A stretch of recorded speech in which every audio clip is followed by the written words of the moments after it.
शरद पवार का birthday dinner Delhi में हुआ, जहां एक ही जीपीएस पर, एक ही ज्योग्राफिकल लोकेशन पर नेता प्रतिपक्ष राहुल गांधी और उद्योगपति गौतम अडानी भी नजर आए। एक ही कमरे में मुझे लगता है पहली बार मैंने तो देखा है कि गौतम अडानी और राहुल गांधी आमने सामने आए। मुझे लगता है कि शायद हैंडशेक भी हुआ है। जी बिल्कुल। और उसी वक्त फिर सुप्रिया सुले ने इंटरवीन किया आसपास के, देखा कि कोई फोटो ना खींच ले। क्यों ये कोशिश की सत्तारूढ़ होते हुए कि वंदे मातरम पर चर्चा हो? गुरुदेव रविंद्रनाथ टैगोर ने कहा कि वो दो स्टैंजा मत रखिए। उस कांग्रेस वर्किंग कमेटी के मीटिंग में कौन थे? नेताजी सुभाष चंद्र बोस थे। आपकी निगाह थी जवाहरलाल नेहरू पर, क्योंकि अभी बंगाल में भारतीय जनता पार्टी जो है मुख्य विपक्षी पार्टी है, तो ये जरूर चाहेंगे कि इस तरीके की चर्चा हो जिससे उनके लिए एक बंगाल में एक आधार, एक बेस बने जिसका फायदा उनको मिले। देशभक्ति जो है उसको भी आपको धुरंधर की तरह एक नया कॉन्टेक्स्ट, एक नई परिप्रेक्ष्य में रखना पड़ेगा। प्रियंका गांधी की स्पीच के बाद कांग्रेस पार्टी में बहुत चर्चा हुई इस स्पीच को लेकर। दो लोगों की स्पीच बहुत जोरदार लगी, एक प्रियंका गांधी और एक अमित शाह। नेहरू और पटेल को वोट चोरी पर मत लाइए, क्योंकि अगर आप लाएंगे ना तो महात्मा गांधी का भी नाम लाना पड़ेगा। नेहरू जी से जितनी भी शिकायतें, जितनी भी गलतियां उन्होंने की आपके जहन में, जितनी भी गालियां देनी है, जितना भी अपमान करना है, उसकी भी एक सूची बना दीजिए। एक समय निर्धारित करेंगे, 10 घंटे, 20 घंटे, 40 घंटे, जितने घंटों में आपकी ये शिकायत पूरी हो जाए। जैसे अंग्रेजी में कहते हैं कि once and for all let's close the chapter। Close कर लीजिए। ललन टॉप पर देखिए आप ही दिख रहे हैं पूरी तरह से 99% सौरभ जी पर फोकस रहता है। राजदीप जी आप तय कर लीजिए, 10 घंटे, 20 घंटे, 40 घंटे, आपकी शिकायतों को हम पूरा एक बार में एड्रेस करना चाहते हैं। ये जो विक्टिम सिंड्रोम है आपका, हिमांशु जी। मैं खेलता नहीं हूँ सर। नहीं, राजदीप जी तो खिलाड़ी हैं। मैंने हॉकी खेली है बस। मैंने कहा हिमांशु जी भी अच्छे खिलाड़ी हैं। हमारे साथ हैं मैगजीन्स के कवर पर आने वाले वरिष्ठ पत्रकार राजदीप सरदेसाई जी, बहुत बहुत स्वागत है आपका। नमस्कार। आपका भी एक दिन इसी तरह से, आपकी तो कवर स्टोरी जरूर होगी, पर आपकी एक न्यूज मैगजीन में होगी या फिल्म मैगजीन में होगी, या दोनों भी हो सकता है, कौन जाने मेरे दोस्त। कौन? बिल्कुल एनटीआर का जमाना है, विजय का जमाना है। बिल्कुल। नहीं। राहुल गांधी ने भी एक बार ऐसे ही कुछ किया था। उन्होंने प्रियंका गांधी जी के गाल पकड़े, जिसको लेके स्पीकर ने ऑब्जेक्शन किया था। थोड़ी देर पहले आप कह रहे थे कि जब राहुल गांधी स्पीच देते हैं तो गुस्से में होते हैं, yes. और प्रियंका गांधी मुस्कुरा के बात रहे। बिल्कुल। आप क्यों गुस्सा नहीं लगते हैं इतने जल्दी? अरे मैं कितना आपके साथ हंसी मजाक भी करता हूं। अब ठीक। अभी थोड़ी देर पहले आप बिल्कुल एकदम मैंने ये कहा, मैं आपके गाल इस तरीके की। चलो हाँ। अगर आपको पता चले। Brought to you by Sensodyne K। Sensodyne, toothpaste for sensitive teeth। नमस्कार, मेरा नाम सौरभ द्विवेदी है। ये ललन टॉप का वीकली पॉलिटिकल शो है, नाम है नेता नगरी। दिसंबर की शुरुआत हुई, सबने इंतजार किया संसद के शीत सत्र का। हमें लगा कि बेरोजगारी, महंगाई, देश की अर्थव्यवस्था, अमेरिका और यूरोपियन यूनियन समेत कई देशों के साथ द्विपक्षीय व्यापार समझौते, देश की आंतरिक सुरक्षा, देश का विकास, इन सब पर विस्तार से सत्ता पक्ष के लोग और विपक्ष के लोग बात करेंगे। लेकिन पहली सुर्खी क्या आई कि एक माननीय सांसद कुत्ते का बच्चा लेकर संसद परिसर में पहुंच गई। उसके बाद कोई विशेषाधिकार हनन की बात कर रहा है, कोई कुछ और कह रहा है। यहां से ये पहली सुर्खी आई थी। दूसरे हफ्ते तक आते आते क्या हुआ, आखिरकार संसद के दोनों सदनों में वंदे मातरम की 150वीं वर्षगांठ पर बहस हुई और एसआईआर पर बहस हुई। विपक्ष ने कहा कि सत्ता पक्ष अड़ा था कि जब आप वंदे मातरम पर बहस के लिए राजी होंगे तभी हम एसआईआर पर बहस करेंगे। सत्ता पक्ष ने कहा कि चुनाव आयोग एक स्वायत्त संवैधानिक संस्थान है, उसके बिना पर हम कितनी चर्चा कर सकते हैं। ये सारी बातें हुई। इन बातों में इतिहास दोहराया गया, एक बार फिर से नेहरू का जिक्र हुआ, एक दूसरे की देशभक्ति पर, एक दूसरे की नीयत पर सवाल उठाए गए। ये मेरे पास एक पोथा है उन सारी स्पीचेस का, अहम स्पीचेस का, जो लोकसभा और राज्यसभा में सत्ता पक्ष और विपक्ष की तरफ से दी गई। इनसे इतर कुछ लोगों के जन्मदिन भी हुए, मसलन शरद पवार का बर्थडे डिनर दिल्ली में हुआ, जहां एक ही जीपीएस पर, एक ही ज्योग्राफिकल लोकेशन पर नेता प्रतिपक्ष राहुल गांधी और उद्योगपति गौतम अडानी भी नजर आए। नजर हमारे नेता नगरी के साथ ही राजदीप सरदेसाई भी आए, जो हमारे लिए प्रसन्नता की बात है, ताकि हमें पता चले कि उस डिनर में क्या गुफ्तगू हुई। इससे इतर सोनिया गांधी का भी जन्मदिन हुआ। बताया गया कि संसद परिसर में कांग्रेस के दफ्तर में वहां भी केक कटा। उत्तर प्रदेश में एक छोटी मोटी सुर्खी चल रही है कि अगला भाजपा अध्यक्ष कौन होगा। एक दो दिन में पता चल ही जाएगा। चुनाव के ब्यौरे आ गए हैं, यहां से कौन पर्यवेक्षक जाएंगे, विनोद तावड़े आदि इत्यादि। खुद राजदीप जी के गृह प्रदेश महाराष्ट्र से कई सुर्खियां आई कि आखिरकार एकनाथ शिंदे और देवेंद्र फडणवीस के बीच मनमुटाव दूर हो गए हैं, और अजित पवार को लेकर भी खबर आई कि शरद पवार के यहाँ कार्यक्रम में वो नजर आए। तो इस तरह की चीजें भी हुई। आज जब हम शुक्रवार को नेता नगरी रिकॉर्ड कर रहे हैं, तो कुछ घंटे पहले देश के पूर्व गृह मंत्री, देश के पूर्व लोकसभा अध्यक्ष शिवराज पाटिल के निधन की भी खबरें आई। तो ऐसी कई सुर्खियां हैं, कहीं पर बंगाल और तमिलनाडु चुनाव की आहट है, तो कहीं कुछ और। आज हम इन सब पर विस्तार से बात करेंगे। हमारे साथ हैं मैगजीन्स के कवर पर आने वाले वरिष्ठ पत्रकार राजदीप सरदेसाई जी। बहुत बहुत स्वागत है आपका। नमस्कार। आपका भी एक दिन इसी तरह से, आपकी तो कवर स्टोरी जरूर होगी, पर आपकी एक न्यूज मैगजीन में होगी या फिल्म मैगजीन में होगी, ये देखने की बात होगी, लेकिन होगी आपकी जरूर। कवर स्टोरी पर आप जरूर आएंगे, ये मैं आपको या तो कोई पॉलिटिकल मैगजीन पर कि अगले मुख्यमंत्री बुंदेलखंड के सौरभ द्विवेदी या नए ओटीटी सीरीज के नायक सौरभ द्विवेदी, ऐसी कुछ आएगी खबर, डोंट वरी।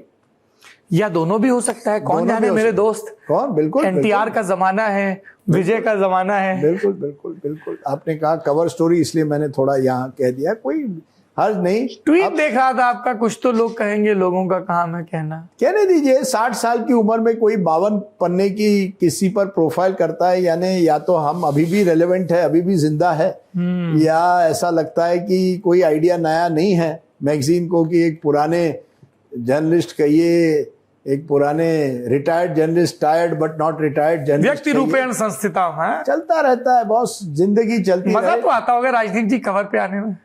नहीं, देखिए मेरे दोस्त, ये आप ये मत कहिए कि मजा आता है, जो होता है वो होता है। लाइफ में कुछ चीजें अच्छा नहीं लगा आपको कवर पे आए? अच्छा, फोटोग्राफ अच्छा है, I am looking nice, very dashing in that, you are dashing and relax, relax, तो वो फोटोग्राफ अच्छा है, बाकी सब ठीक है। आपको पता है हम लोगों ने जो नेता नगरी ललन टॉप अड्डे पर किया था, उसकी भी बड़ी क्लिप घूमी। हाँ, वो तो आपकी वजह से, आपकी इतनी बड़ी फैन फॉलोइंग है, फिर आप कहीं आईटी सेल को फोन कर देते हैं और कह देते हैं कि राजदीप सरदेसाई ने ये कह दिया, इसको क्लिप कर दो, तो तुरंत वो क्लिप हो जाती है, वायरल चल जाती है। मैं क्या करूं अब? राजदीप जी, आप सदन के पटल पे बहुत गंभीर इल्जाम लगा रहे हैं। नहीं, और चरित्र हनन की कोशिश कर रहे हैं। नहीं, मैं बिल्कुल नहीं, आपका चरित्र, मैं आपको यकीन के साथ बता सकता हूं राजदीप जी कि मैं कांग्रेस की आईटी सेल में या आपकी फेवरेट पार्टी बीजेपी की आईटी सेल में किसी भी व्यक्ति के ना तो संपर्क में हूं, ना ही मैं इस तरह के दंडफंद में पड़ता हूं। चलो, वेरी गुड। स्पष्टीकरण, सौरभ द्विवेदी का स्पष्टीकरण आ गया है। अब आप जितने भी आईटी सेल वाले हैं, ये जान लीजिए, ये जितनी भी खबरें आती हैं, सौरभ द्विवेदी उसके सोर्स नहीं है। आप किसी को देते हैं क्या? हाँ, पटल पे ये बात कही है। तो मुझे लगता है आपको अरे कहाँ से पेपर है वो टेबल पर रखने होंगे, जो एविडेंसेस आपने रखी है। जी, ठीक है। कुछ सूत्र हो, कुछ आपको जानकारी हो तो रख दीजिए। देखिए, आप स्क्रीन पर देख रहे हैं वरिष्ठ पत्रकार। तुमको तो एतराज नहीं होता है ना टीवी पत्रकार कहे जाने पर, हिमांशु भाई? नहीं, मुझे आप टीवी पत्रकार कहें, क्योंकि ये ऑनलाइन का जमाना है। Rajdeep new best friend, Rajdeep new pookie friend Himanshu. नहीं, मैं देखिए, मैं फिर कहता हूँ सौरभ जी, मैं राजदीप जी को बॉल के अध्यक्ष। नहीं, मैं राजदीप जी को जब मैं बहुत छोटा था, 9th और 10th स्टैंडर्ड में पढ़ता था, तब से फॉलो करता हूँ। एनडीटीवी में थे। हाँ। और हम लोग, आपके भी रोल मॉडल रहे, हमारे भी रहे हैं। मैंने तो राजदीप जी मैं सार्वजनिक रूप से स्वीकार कर रहा हूँ, कोई आके मेरे को दरेरा दे रहा है, कोई ट्रोल कर रहा है आके, और ये मुझे ही आईटी सेल टिका रहे। नहीं, थोड़ी हंसी मजाक। तो हम तो इनको बहुत मानने वाले लोग हैं। इनको आती है इतनी मौज की ट्विटर पे इन पे डिस्कशन हो। अरे मानने वाले हैं, इन्होंने कोई बड़ा कार्यक्रम घर पे रखा और मुझे बुलाया नहीं, यही तो मुसीबत है। उनके क्या है ना कि कई भाजपा के नेता वहां आने वाले हैं उनके कार्यक्रम में, तो उन्होंने आपने सोचा राजदीप को कहाँ क्यों बुलाया? हिमांशु सुंदरकांड का पार्ट है, हमको बुलाया, राजदीप सर को नहीं बुलाया? नहीं, मैं वही कह रहा हूँ, मेरे से गलती हुई है और मैंने इसके लिए पहले ही क्षमा मांग ली थी और राजदीप जी ने भले ही माफ ना किया हो, अरे माफ कर मैंने दिया। अभी उनकी माफ कर दिया, इस मन से गलती माफ को कर दिया, मन से माफ मैं करना अभी मुश्किल होगा, अभी लेकिन जैसे ही तन फ्री से कर होऊंगा दिया। जैसे ही फ्री होऊंगा वो निमंत्रण पत्र राजदीप जी के पास पहुंच जाएगा, एड्रेस और लोकेशन के साथ। अच्छा, वैसे चूंकि मैं तो किराए के मकान में रहता हूं, लेकिन आपकी कोठी हिमांशु और राजदीप जी की कोठी पास पास ही है। नहीं, मेरी कोई कोठी नहीं है साहब, मैं घर किराए पे रहता हूँ और उसका किराया मेरी पत्नी देती है जो मुझसे ज्यादा अर्न करती है और मैं उसके जो यूटिलिटी बिल्स हैं वही पे कर पाता हूँ। दूसरी चीज ये, क्योंकि मैं जंगपुरा इसलिए भी आया, अब आप जब कह रहे हैं तो शो में है, तो मेरा बेटा जिस स्कूल में पढ़ता है वो वहां से बहुत पास पड़ता है, वो फुटबॉल खेलता है और सुबह उसको अर्ली मॉर्निंग जाना होता है वहां फुटबॉल खेलने के लिए और उस कारण जो है मुझे वहां नहीं, पर किराए पे घर पे रहना मैं सिर्फ इतना कह रहा था कि आप दोनों की कोठियां पास पास हैं। नहीं, मेरी कोई कोठी नहीं है सब, मैं घर के किराए के घर में रहने वाला व्यक्ति हूं। राजदीप जी की कोठी के बारे में तो हमने मैगजीन की कवर स्टोरी में, मतलब मैं गया हूं, मैं उस पे नहीं जाऊंगा, मैं भी गया हूं एक बार, लेकिन ऐसा है किसी का आपको भी कोठी मिले या घर मिले, हाँ, जो भी है ना, घर नहीं, आपकी मेहनत की कमाई हुई है, घर होता है, हम खुश हैं sir. Thank you sir, and you are a good host, thank you sir, you have a beautiful home and you are a good thank host. You sir. मैंने ये कहा है कि मैं जब ये शहर में आया, कितने 30 साल हो गए, 31 साल हो गए, एक 1.5 बेडरूम 1.5 बेडरूम के घर में मयूर विहार में रहते थे, वो भी भाड़े पे। वहां से फिर कहाँ गए, गुलमोहर पार्क, GK1, अलग अलग जगह 4-5 घर भाड़े पर लिए। 2008-9 में अपना घर खरीदा, वो भी आप देख सकते हैं। पूरे हमारे जो स्टॉक थे, शेयर थे नेटवर्क 18 में, वो HDFC बैंक के सामने अरे, I रखे। trust you, I'll नहीं, take क्योंकि है ना, क्या है ये, एक बात बताइए, नहीं, आप क्या दोनों लोगों ने, you are such a successful journalist, नहीं, अगर आपने मेहनत की कमाई से घर खरीदा तो कोई कोई आपत्ति नहीं है। इस देश मैं चाहता हूं कि हर इस देश के नागरिक को अपना घर बने। ये देश की ये समस्या है या एक पीड़ा है कि कई लोगों के सामने घर नहीं है, छत नहीं है बराबर। ये मुझे दुख की बात है। अब कहाँ किसने अपनी मेहनत से किया वो अपनी बात अलग है, लेकिन मैं चाहता हूं कि हर व्यक्ति को एक आवाज जी, हर सर पर छत हो। ये बहुत अच्छे आपके समाजवादी विचार है राजदीप। बिल्कुल है, बिल्कुल अरे है। मैं कमाल है, मैं तारीफ कर रहा हूँ, आप उसमें भी अग्रेसिव हो रहे हैं। कहाँ अग्रेसिव हो रहा नहीं, हूं? एक चीज है सर राजदीप जी की, जो मुझे किसी ने बहुत पहले बताई थी कोविड सेशन के दौरान, क्या कि राजदीप जी ने कोविड सेशन के दौरान कुछ हमारे ही ऑफिस के लोग जो क्लाउड किचन चला रहे थे, उन लोगों के लिए जिनको राशन खाना नहीं मिल पा रहा था, उनको कई बार पेमेंट्स चेक से पेमेंट किए हैं कि ये उन लोगों के लिए है, और ये कहा कि मेरा नाम कहीं डिस्क्लोज नहीं होना चाहिए। देखिए, और आपको लगता है हिमांशु आपका शत्रु है? हिमांशु सार्वजनिक रूप से आपकी तारीफ कर रहा है। नहीं, ये आपकी नहीं, कहाँ शत्रु है? देखिए, ये प्रॉब्लम लल्लन टॉप का हो गया है कि आप केवल मैंने उनकी तारीफ की, वो थंबनेल की वजह से हिमांशु और राजदीप सरदेसाई भिड़े, ये सब करने के लिए आप पूरा अपना प्रोग्राम करते हैं। हिमांशु और मैं बड़े एक दूसरे को आदर करते हैं, रिस्पेक्ट करते हैं। वो कॉर्फबॉल खेलता है, मैं क्रिकेट खेलता हूँ, फर्क मैं खेलता नहीं हूँ सर। नहीं, राजदीप जी तो खिलाड़ी हैं। मैंने हॉकी खेली है बस। हॉकी खेली है? हिमांशु भी खिलाड़ी है सौरभ जी। हिमांशु भी खिलाड़ी है। चलिए, चौथे प्लेयर की भी हॉकी स्टिक से हिमांशु भी छोटा खिलाड़ी नहीं है। चौथे खिलाड़ी की भी एंट्री हो गई। आदेश रावल मैंने कहा कि मैं हॉकी खेलता रहा, आदेश तुमने सुना ही नहीं। नहीं, मैं जैसे राजदीप जी अच्छे खिलाड़ी हैं, मैंने कहा हिमांशु जी भी अच्छे खिलाड़ी हैं, बड़े खिलाड़ी हैं। मैं जब 16 साल की उम्र तक खेलता। मैं ये कह रहा था कि मैं आदेश की बात से पूरी तरह से सहमत हूं जो उन्होंने राजदीप और हिमांशु के लिए कही।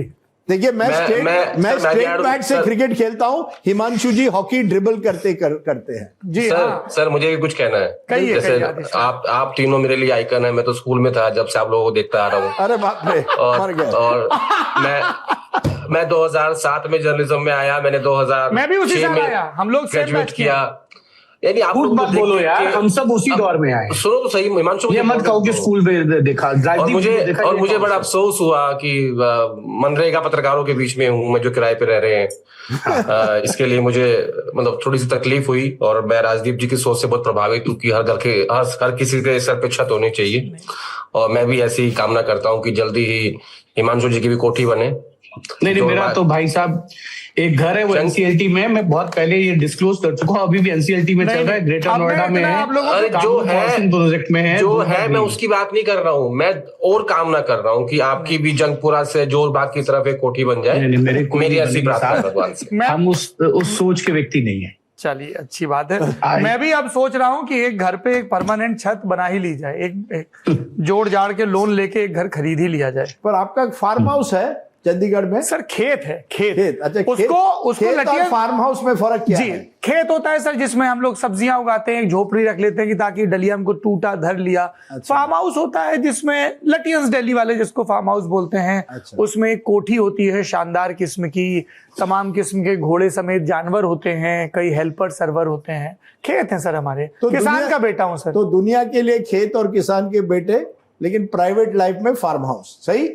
आपका नहीं, आपका मैं पूछ रहा हूँ। नहीं, मेरा खेत है सर। अच्छा, खेत है। चलो, हाँ, खेत है, खेती करते हैं हमारे दोस्त सौरभ, बाकी सब फार्म हाउस में रहते हैं। सर बढ़िया सा, जैसे अभी अगर आप इस सीजन में हमारे बुंदेलखंड चलेंगे तो आपको मटर खिलवाएंगे सर। हमारे बुंदेलखंड में उरई जालौन में सर देश की सबसे एक नंबर की दंतेवाड़ा किस्म है मटर का।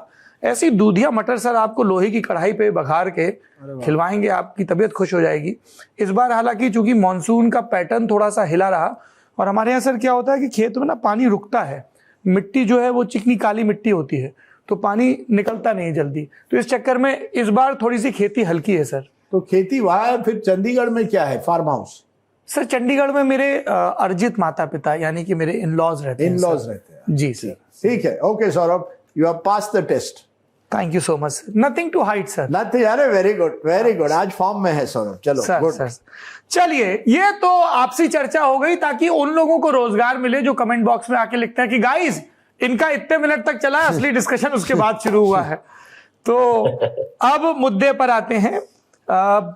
मैं शुरुआती प्रस्तावना में भूल गया, एनडीए सांसदों को प्रधानमंत्री मोदी ने भी एक डिनर दिया बीती शाम।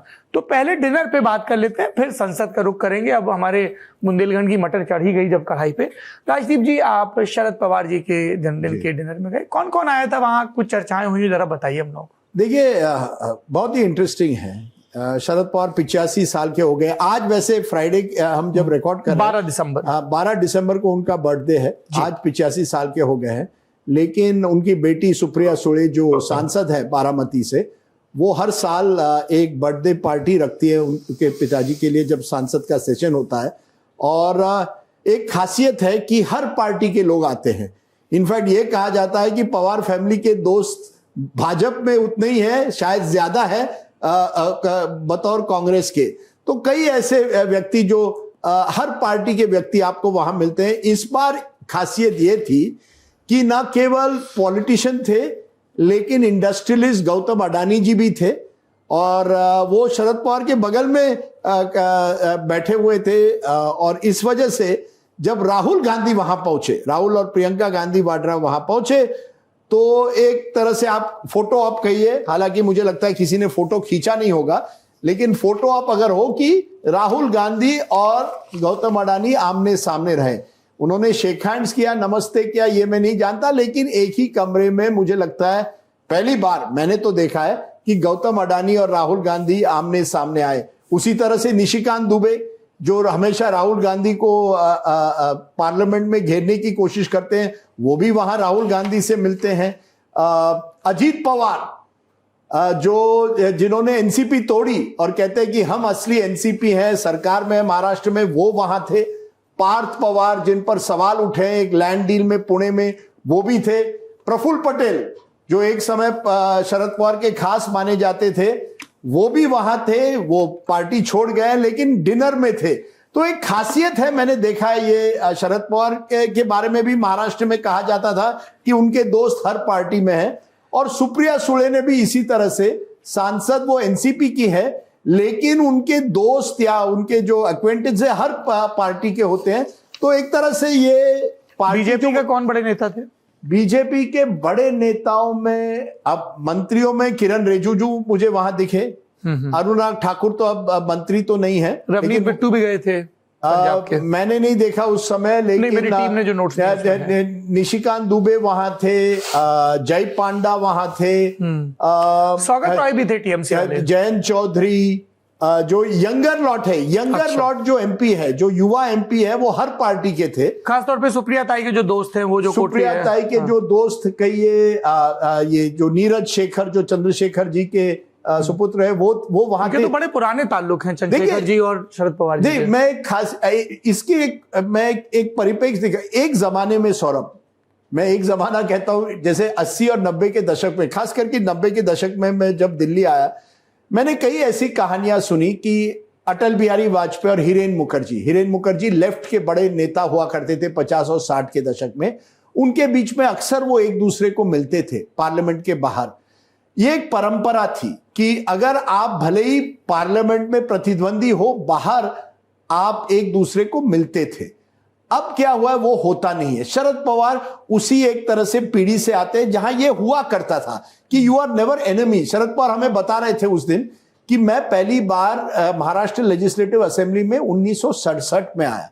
यानी आप सोचिए 58 years in public life, parliament और असेंबली को जोड़कर। और उनके कई दोस्त हुए हैं, फारूक अब्दुल्ला उनके दोस्त हैं, सौगत और रे उनके जमाने के दोस्त वहां बैठे हुए थे। और विशेषतर, और यह बहुत ही इंपॉर्टेंट है, उद्योगपति, जो हमेशा आप देखेंगे ज्यादातर नेता क्या करते हैं, उद्योगपति को कमरे के पीछे मिलते हैं, कमरे के सामने नहीं। शरद पवार ने कभी यह बात से इनकार नहीं किया कि गौतम अडानी से मेरी अच्छी दोस्ती है और इसीलिए गौतम अडानी वहां थे।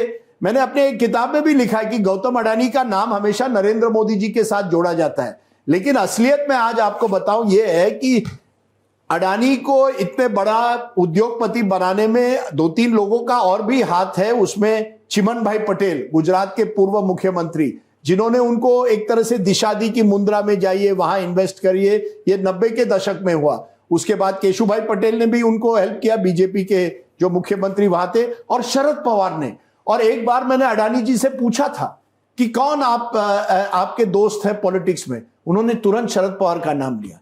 और शरद पवार, ये मैं समझता हूं खासियत है ना, क्योंकि आज क्या होता है, आप बच के आप भले ही किसी इंडस्ट्रियलिस्ट के साथ कुछ डील करते हैं, लेकिन पर्दे के पीछे करते हैं। शरद पवार सामने कर रहे हैं। बट इंटरेस्टिंग है कि एक तरफ से तो पूरा इंडिया अलायंस, खास करके पूरा इंडिया अलायंस नहीं, लेकिन राहुल गांधी और राहुल गांधी के निकट जो लोग, पवन खेड़ा राहुल गांधी के स्पोक्सपर्सन, पार्टी के स्पोक्सपर्सन है, उन्होंने भी अडानी पर हमला बोला है, वो भी वहां पर मौजूद थे। देखिए, जब इस तरह के व्यक्ति हैं शरद पवार, जो 50-60 साल से राजनीति में हैं, उनके संबंध कई लोगों से। कुछ दिलचस्प बातचीत हुई आपकी किसी व्यक्ति से वहां पे डिनर? हाँ, पर वो देखिए, वो प्राइवेट बातचीत है।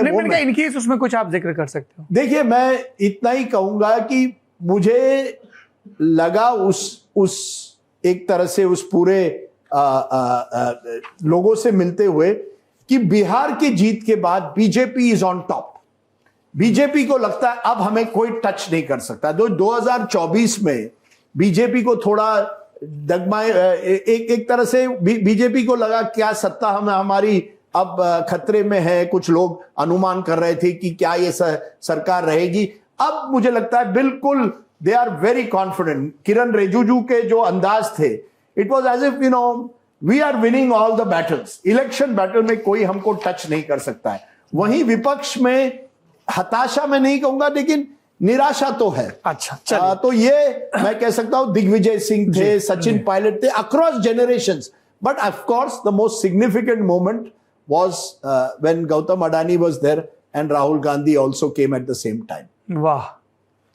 And Rahul Gandhi was for once dressed in kurta pyjama, not in T shirt, और जो व्हाइट टी शर्ट उनका होता है, व्हाइट कुर्ता पजामा ही was dressed up in. Nice. और ये वही दिन था जिस दिन उनमें और अमित शाह के बीच में नोक झोंक हुई थी इलेक्शन रिफॉर्म्स को लेकर। इस पे हम बात करें। आदेश, इस डिनर पार्टी की या फिर सोनिया गांधी के जन्मदिन का केक कटा, 1946 में उनकी पैदाइश है। इस समय वो राजस्थान से राज्यसभा की सांसद हैं और कांग्रेस के पार्लियामेंट्री बोर्ड की मुखिया भी हैं। उसके बारे में कुछ जानकारी हमारे पास? देखिए, मैं भी पहले बात करना चाहता हूं पवार साहब के डिनर की। जैसा राजदीप जी ने कहा कि नमस्ते हुए या हैंडशेक हुई, ये मुझे भी नहीं पता। ऐसे ही ये बात सही है, मुझे भी नहीं पता, क्योंकि इसकी कोई पुष्टि कर नहीं रहा है, पता सबको है क्या हुआ है वहां पे। अरे और तो आप बता दीजिए, पुष्टि मत करिए। बता तो दिया राजदीप जी ने, मैंने रिपीट कर दिया कि वो लोग मिले। हाँ, आमने सामने आए और मुझे लगता है कि शायद हैंडशेक भी हुआ है। जी बिल्कुल। और उसी वक्त फिर सुप्रिया सुले ने इंटरवीन किया, आसपास के देखा कि कोई फोटो ना खींच ले। तुरंत सुप्रिया ताई एकदम से अलर्ट हुई, वो समझती थी कि इसके रिपरकशंस क्या हो सकते हैं। काम बढ़ जाता फिर। पिछले कुछ दिनों से मैं देख रहा हूं कि थोड़ी सी नरम हुई है कांग्रेस पार्टी गौतम अडानी को लेके, पहले के मुकाबले, एज कंपैरिजन टू द जो पीछे की चीजें रही हैं। अब जो लेटेस्ट स्टोरी आई थी वॉशिंगटन पोस्ट की, LIC के जो पैसा इस्तेमाल किया अडानी समूह ने, उसके ऊपर भी कांग्रेस पार्टी ने प्रेस कॉन्फ्रेंस नहीं करी। ऐसा कभी नहीं होता था। और एक मुख्यमंत्री भी थे कांग्रेस पार्टी के वहां पे, जिनके राज्य में एक बार फिर से कुछ इन्वेस्टमेंट उन्होंने की है गौतम अडानी जी ने, जो कि पहले भी इन्वेस्टमेंट की थी, लेकिन उस पर कंट्रोवर्सी हो गई थी, तो उस चेक को वापस कर दिया गया था। रेवंत रेड्डी की बात कर रहे हैं, तेलंगाना के मुख्यमंत्री रेवंत रेड्डी भी वहां थे। यस जी, मैं उन्हीं की बात कर रहा हूँ, वो भी वहां पे थे। और उनके आने से कई लोग सरप्राइज हुए कि ऐसा क्या हुआ। तो मुझे ऐसा लग रहा है कि कुछ समीकरण बदले हैं कॉर्पोरेट को लेके कांग्रेस पार्टी के, और उसका ही नतीजा है। रही बात सोनिया गांधी के बर्थडे की, आपने देखा है कि हाल ही में सोनिया गांधी थोड़ी सी एक्टिव हुई है राजनीतिक रूप से, खासतौर पर कर्नाटका को लेके। हाल ही में एक बैठक हुई सोनिया गांधी के घर पे, जिसमें खड़गे साहब खुद चल के आए, और राहुल गांधी, के.सी. वेणुगोपाल, चारों लोग लंबे लगभग एक सवा घंटा वो लोग बैठे, क्योंकि सोनिया गांधी ने अपने आप को राजनीति से विड्रॉ कर रखा था, और वो हमेशा उन्होंने किसी से मिलना छोड़ रखा है, कोई अपॉइंटमेंट देती नहीं है। जितने भी पार्टी के सीनियर नेता है, जो भी अपॉइंटमेंट मांगता है, वो हमेशा की बात कहती है कि आप राहुल गांधी से मिलिए, उनसे बात करिए, प्रियंका जी से मिलिए। लेकिन मैंने लंबे अरसे के बाद देखा है कि कर्नाटका के विषय पे खड़गे साहब के साथ उनकी एक बैठक हुई, क्योंकि इसके पीछे की वजह ये थी कि जिस तरीके का राजनीति कर्नाटका में हो रही है, और जो 2.5 साल के टेन्योर की बात आ रही है, उसको लेके बहुत गंभीर बात थी। और खड़गे साहब क्योंकि कांग्रेस प्रेसिडेंट भी हैं और उस राज्य से भी आते हैं, उनके बेटे में कैबिनेट मिनिस्टर भी हैं, उनके दामाद सांसद भी हैं, तो उसको लेके सहमति नहीं बन पा रही थी। तो सोनिया गांधी ने अपने होने का एहसास कराया, और सोनिया गांधी आज भी कांग्रेस पार्टी की राजनीति में कितनी रेलिवेंट हैं, इस बात का भी मतलब इस मीटिंग से बताया जाता है कि दिखता है साफ साफ कि नहीं, उनके बिना कई बार उनको इंटरवीन करना पड़ता है। दूसरा, इंडिया अलायंस के लिए या यूपीए के लिए भी कितनी महत्वपूर्ण है, क्योंकि जब उनका केक कट रहा था संसद के अंदर, तो सारी पार्टियों के नेता वहां मौजूद थे। वो अलग बात है कि अगले दिन अखिलेश यादव ने कांग्रेस पार्टी के कई चीजों पर सवाल खड़े कर दिए, वो एक अलग चीज है। लेकिन उनकी जो एक्सेप्टेबिलिटी है ना, जितनी वो स्वीकार्य हैं अलायंस पार्टनर के साथ में, शायद उतने अभी राहुल गांधी नहीं हो पाए हैं। हालांकि मैं इसको ऐसे भी देखता हूं कि जो रीजनल पार्टीज की लीडरशिप है, वो भी चेंज हो रही है। अखिलेश यादव है, तेजस्वी यादव है, आदित्य ठाकरे हैं, अभिषेक बैनर्जी हैं, उदय स्टालिन हैं, उन सबके साथ राहुल गांधी की केमिस्ट्री अच्छी है। और जो उन्होंने एज ए LOP अपना पहला डिनर दिया था पिछले सेशन में, उसमें उन सबको बुलाया भी गया था। तो मैं सिर्फ इतना कहना चाहता हूं कि सोनिया गांधी आज भी कांग्रेस पार्टी की राजनीति में रेलिवेंट हैं, और जब भी जरूरत पड़ती है तो वो इंटरवीन करके अपने तजुर्बे का फायदा अपने बेटे की राजनीति को देने की कोशिश करती हैं। इंटरेस्टिंग। इन सबसे इतर हिमांशु जी, हमारे पास क्या जानकारी है प्रधानमंत्री के डिनर की? देखिए सौरभ जी, जब प्रधानमंत्री नरेंद्र मोदी ने कल रात डिनर दिया, उससे पहले एनडीए के सांसदों की संसदीय दल की बैठक हुई है। 2014 से 24 तक मुझे बहुत ज्यादा ध्यान नहीं है कि एक या दो एनडीए के संसदीय दल की बैठक हुई। जब इस संसदीय दल की बैठक हुई तो उसमें प्रधानमंत्री की तरफ से निमंत्रण दिया गया, और ये कहा गया कि आप सब मेरे घर पर सरकारी जो आवास है, लोक कल्याण मार्ग, उस पर भोजन के लिए आए देर रात को। और उसमें 50 से ज्यादा राउंड टेबल थी। हर टेबल पे 6 से 7 सांसद थे, एक मंत्री थे कैबिनेट। और ये डिनर के लिए जब उन्होंने निमंत्रण दिया तो उन्होंने कहा, मेरा आज तक का जो पॉलिटिकल कैरियर है, मैंने इतना बड़ा जो आयोजन है अपने घर पे सांसदों को या विधायकों को बुलाकर डिनर ऐसे नहीं दिया है। अगर कोई कमी बेशी रह जाएगी तो उसके लिए मैं अभी से आपसे माफी मांगता हूँ। कोई भी चाहिए रह जाए तो उसकी गलती है, स्वीकार। लेकिन बड़ी चीज ये है कि हर टेबल पे प्रधानमंत्री नरेंद्र मोदी गए, बैठे, जिस टेबल पे उन्होंने ज्यादा समय बिताया उस पे एकनाथ शिंदे जो है उनके बेटे थे, श्रीकांत शिंदे, शांभवी चौधरी थी, रविशंकर प्रसाद थे। इस तरीके से हर टेबल पे ये कोशिश की गई भारतीय जनता पार्टी और उसके अलायंस के जो सांसद हैं वो बैठे और हर टेबल पे कैबिनेट मंत्री की मौजूदगी रहे। और पहले से इंस्ट्रक्शन था कि हर टेबल पे जो भी सीनियर व्यक्ति है वो डिस्कशन शुरू करे। हर टेबल पे जितने लोग मौजूद हैं उसमें सबसे बातचीत करे, पारिवारिक चीजों के बारे में, तमाम चीजों पे।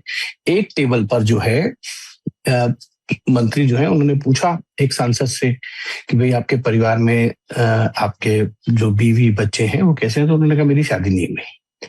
तो उन्होंने कहा वाह पूछे, तो उन्होंने कहा मैं कैसे पूछूं? तो इस तरीके के हल्के फुल्के जो है मूवमेंट्स भी आए जब डिनर में हो, लेकिन प्रधानमंत्री की तरफ से बहुत ज्यादा वहां कुछ कहा नहीं गया।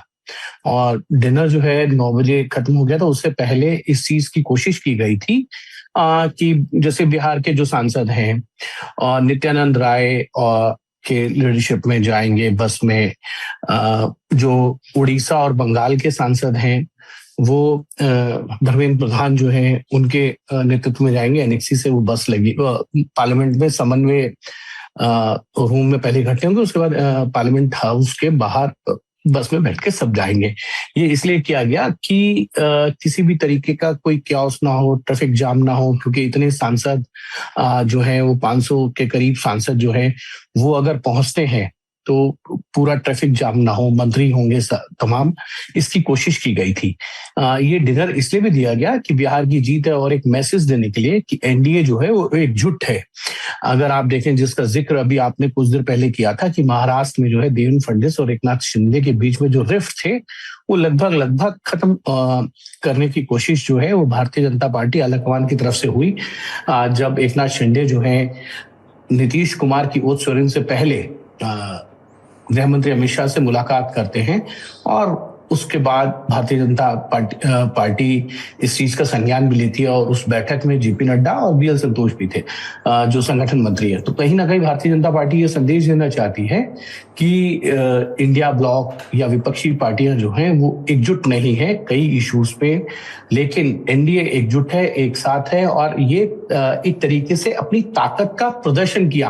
क्योंकि ये बात सही है कि 24 में 240 सीटें भारतीय जनता पार्टी ने जीती है, मैजिक नंबर से 33 सीटें कम रही, जिसकी उम्मीद शायद भारतीय जनता पार्टी को भी नहीं थी। और क्योंकि टीडीपी, जेडीयू उसके अहम सहयोगी हैं, तो ऐसे में संदेश देना बहुत जरूरी था और वो संदेश प्रधानमंत्री नरेंद्र मोदी की तरफ से दिया भी गया। बर्थडे का जिक्र किया कि उसमें सोनिया गांधी जी का जो बर्थडे था उसमें टीएमसी के लोग नहीं पहुंचे, अकाली दल से थे, डीएमके के लोग थे।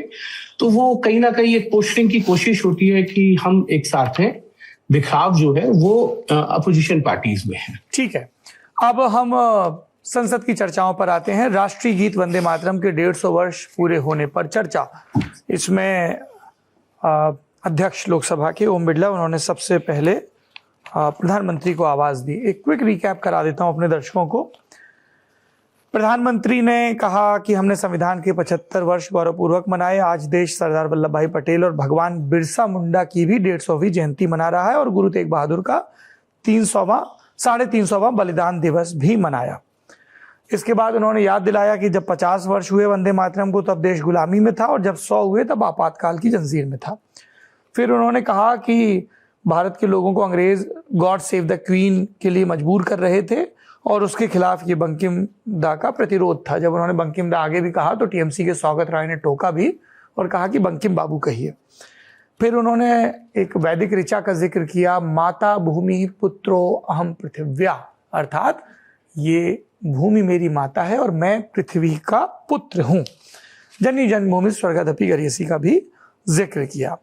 उसके बाद वंदे मातरम के जो स्टैंजा अभी प्रचलन में नहीं है उसमें से एक उन्होंने 2 पंक्तियां उठाई।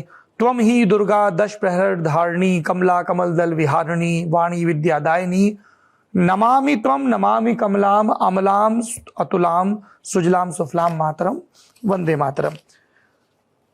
इसके बाद उन्होंने कहा कि अंग्रेज़ों को प्रतिबंध लगाना पड़ा। 22 साल की घटना का जिक्र किया। वीरांगना सरोजनी बोस कहा कि जब तक प्रतिबंध नहीं हटेगा मैं चूड़ी नहीं पहनूंगी। बंगाल के कई स्वतंत्रता संग्राम सेनानियों का रेफरेंस आया। चटगांव जिसको बोलते हैं, चटगांव की स्वराज क्रांति का मास्टर सूरसेन का जिक्र आया, जिनको 1934 में फांसी की सजा मिली थी।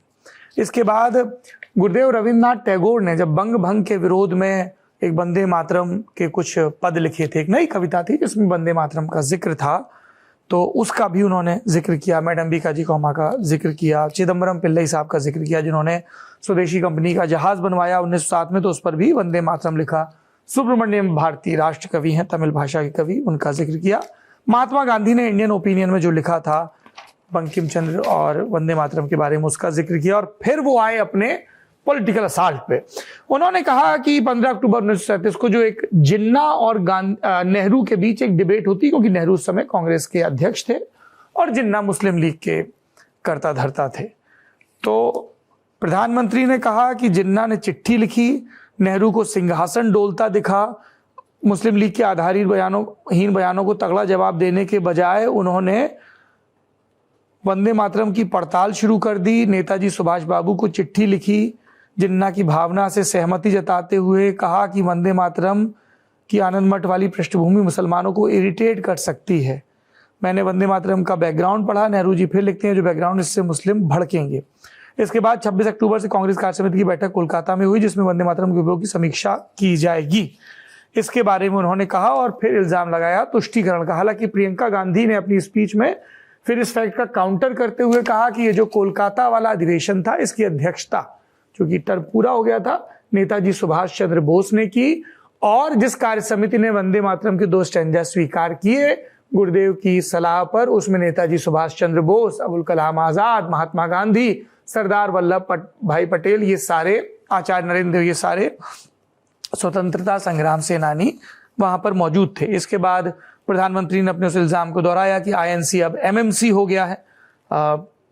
उसके बाद उन्होंने राष्ट्र की शक्ति का आह्वान किया और वंदे मातरम कह के अपनी बात समाप्त की। सबसे पहले मैं ये समझना चाहता हूं अपने विद्वान साथियों से कि भारतीय जनता पार्टी ने क्यों ये कोशिश की सत्तारूढ़ होते हुए कि वंदे मातरम पर चर्चा हो, अपने आप को नेशनलिस्ट का अगुआ बताने के लिए, देश में राष्ट्र प्रेम की भावना जगाने के लिए, कांग्रेस पर हमलावर होने के लिए, इन तीनों के लिए आदि इत्यादि। राजदीप जी। नहीं, ये तीनों कारण हैं जो आपने कहा। देखिए, बीजेपी जो है कल्चरल नेशनलिज्म को अपना बैज समझती है कि हम जो वो पार्टी है, हमारी फंड में हम कांग्रेस से कैसे अलग है। कांग्रेस से हम अलग है क्योंकि हम कल्चरल नेशनल, वो हिंदुत्व को एक तरह से केवल धार्मिक नेशनलिज्म नहीं मानते, लेकिन कल्चरल नेशनलिज्म मानते हैं। और उससे उन्होंने वंदे मातरम जैसे इशू को जोड़ दिया है। अब मुझे लगता है कभी कभी Saurabh, timing is important in politics. आपने वो डिबेट एक ऐसे समय किया जहां पिछले 3 दिनों में क्या हुआ था, इंडिगो की क्राइसिस, हजारों जो पैसेंजर थे वो उनकी फ्लाइट्स कैंसिल हो गए। एक दिन में 1600 फ्लाइट कैंसिल हो गए पिछले शुक्रवार को। माहौल बना था कि लोग गुस्से में थे, सरकार क्या कर रही है। उस डिबेट के एक दिन पहले गोवा में एक नाइट क्लब में 25 लोगों की मौत होती है। एक ऐसा नाइट क्लब जो एक तरह से पूरा इलीगल था, एक सॉल्ट पैन एरिया पे बांधा गया था और यह कहा गया कि वहां गोवा की जो भाजपा सरकार है वहां उन्होंने उसको परमिशन दी थी। एक ऐसे समय पर आप कर रहे हैं जहां एयर पोल्यूशन एक बड़ा मुद्दा है, लोग उस पर बात कर रहे हैं। आप इन सब मुद्दों के बीच वंदे मातरम लाते हैं क्योंकि आप चाहते हैं कि देश के सामने हम रखें कि हम कल्चरल नेशनलिस्ट हैं। प्रधानमंत्री ने, आपने देखा होगा, पिछले कई भाषणों से मकौले की बात करते हैं कि ये सब जो है हमारे देश में अभी भी मकौले पुत्र हैं जो केवल अंग्रेजी में बात करते हैं, केवल वही अंग्रेजी मानसिकता है, कॉलोनियल मानसिकता है। उस बीच में आप वंदे मातरम लाते हैं। वंदे मातरम क्यों लाते हैं? क्योंकि बंकिम बाबू को आगे करके आप ये दिखाना चाहते हैं कि हम वो पार्टी है जो बंकिम बाबू के लिए सब कुछ करने के लिए तैयार है। वंदे मातरम की हम कई फंक्शंस कर रहे हैं और एक आंख आपकी बंगाल पर है कि हम वो पार्टी है जो बंगालियों के जो एक तरह से एक हीरो है उनके साथ जुड़े हुए हैं। यहां मुझे लगता है भाजपा ने एक सेल्फ गोल की, क्योंकि जैसे आप वंदे मातरम की बात करें, आपने अभी अपने इसमें कहा कि प्रस्ताव किसने किया, गुरुदेव रविंद्रनाथ टैगोर ने कहा कि वो 2 स्टैंजा मत रखिए। उस कांग्रेस वर्किंग कमेटी के मीटिंग में कौन थे? नेताजी सुभाष चंद्र बोस थे। अब आपकी निगाह थी जवाहरलाल नेहरू पर। जब भी ये बातें आती है, आप दिखाना चाहते हैं कि जवाहरलाल नेहरू जो है वो मुस्लिम अपीजर थे, तुष्टीकरण करते थे, मुस्लिम लीग को एक तरह से अपीज करने के लिए कहा। वहीं उस डिबेट में आप देखें, विपक्ष ने कहा आप कौन होते हैं मुस्लिम लीग के बारे में बात करके? आप ही के जो जनसंघ के जो फाउंडर थे श्यामा प्रसाद मुखर्जी, उन्होंने उन्होंने अन्य राज्यों में मुस्लिम लीग के साथ समझौता करने की कोशिश की, फजलुल हक के साथ समझौता किया। आप कौन होते हैं जब एल के आडवाणी जी जाते हैं और जिन्ना की प्रशंसा करते हैं? आपकी आरएसएस जो थी वो 1930 के दशक में कहा थी, आपने कभी वंदे मातरम क्यों नहीं गाया था उस समय? 1942 में क्विट इंडिया मूवमेंट हुई थी, तब कहां थे? तो मुझे लगता है कुल मिलाकर अगर भाजपा कल्चरल नेशनलिज्म को आगे बढ़ाना चाहती थी, उनकी टाइमिंग गलत गई और इस बार कंटेंट भी गलत किया, क्योंकि आपने विपक्ष को एक तरह से मौका दिया लोगों को यह इतिहास दिखाने के लिए कि जो पार्टी फ्रीडम मूवमेंट में पूरी तरह से साकार नहीं थी, उस पार्टी आज हमें कह रही है वंदे मातरम के हम रक्षक हैं। तो कहीं ना कहीं मुझे लगता है I think BJP scored a self goal, जो मुझे लगता है इलेक्शन रिफॉर्म्स में ऑपोजिशन का सेल्फ गोल हुआ, उस पर हम बाद में आ सकते हैं। लेकिन वंदे मातरम जिस समय पर हुआ, लोग कह रहे हैं आज की बात करें ना, प्रियंका गांधी ने यही कहा कि अगर आप 1000 बार नेहरू को कोसना चाहते हो तो चलिए एक पूरा दिन इसी पर लगाते हैं कि नेहरू को कोसते रहिए। लेकिन आज की जो समस्या है, प्रदूषण की समस्या है, ये जो जिस तरह से करप्शन गोवा में दिखाई दिया गया है, या इंडिगो का मैसेज, उस पर बात करते हैं ना, तो कहीं ना कहीं I think for once, normally BJP इन बातों पर बहुत ही होशियार होता है, लेकिन जो उन्होंने डील की ऑपोजिशन के साथ कि हम इलेक्शन रिफॉर्म पर तभी बात करेंगे जब आप पहले वंदे मातरम पर बात करेंगे। वंदे मातरम पर डिबेट क्या है मुझे अभी तक पता नहीं चला। डिस्कशन हो सकता है, डिबेट की क्या जरूरत है? केवल जवाहरलाल नेहरू को टोकने की आपको, और मुझे लगता है पब्लिक भी ऊब गई है। बीजेपी की कोर कॉन्स्टिट्यूंसी जरूर खुश होगी, अरे आपने दे दिया जवाब जवाहरलाल नेहरू को, पर ये कोर कॉन्स्टिट्यूंसी की बात नहीं होती, वाइडर पब्लिक की देशभक्ति जो है उसको भी आपको धुरंधर की तरह एक नया कॉन्टेक्स्ट, एक नई परिप्रेक्ष्य में रखना पड़ेगा। पुराने 1937 में क्या हुआ, और उसके बाद आप बंगाल के पेपर देखिए, उन्होंने तो कहा गुरुदेव रविंद्रनाथ टैगोर की एक तरह से आपने कमजोर दिखाया। इस पे हम दर्शकों को एक जानकारी और दे दें। ये 1998 की बात है। उत्तर प्रदेश में उन दिनों कल्याण सिंह की सरकार थी और बेसिक शिक्षा मंत्री थे झांसी से आने वाले विधायक रविंद्र शुक्ल। कल्प योजना के तहत रविंद्र शुक्ल ने बतौर मंत्री एक निर्देश जारी किया, एक सरकारी आदेश जारी किया कि सभी सरकारी स्कूलों में वंदे मातरम गाया जाना अनिवार्य होगा। जब इसका विरोध करना शुरू हुआ, और सरस्वती वंदना के लिए उन्होंने कहा, जब इसका विरोध शुरू हुआ तो मुख्यमंत्री और भाजपा के नेता कल्याण सिंह ने कहा कि मुख्यमंत्री ऑफिस को अंधेरे में रखकर ये निर्देश जारी किए गए। न सिर्फ उन्होंने आदेश वापस लिया सभी सरकारी स्कूलों में अनिवार्य वंदे मातरम गाने का, बल्कि रविंद्र शुक्ल को मंत्री परिषद से हटाया भी गया।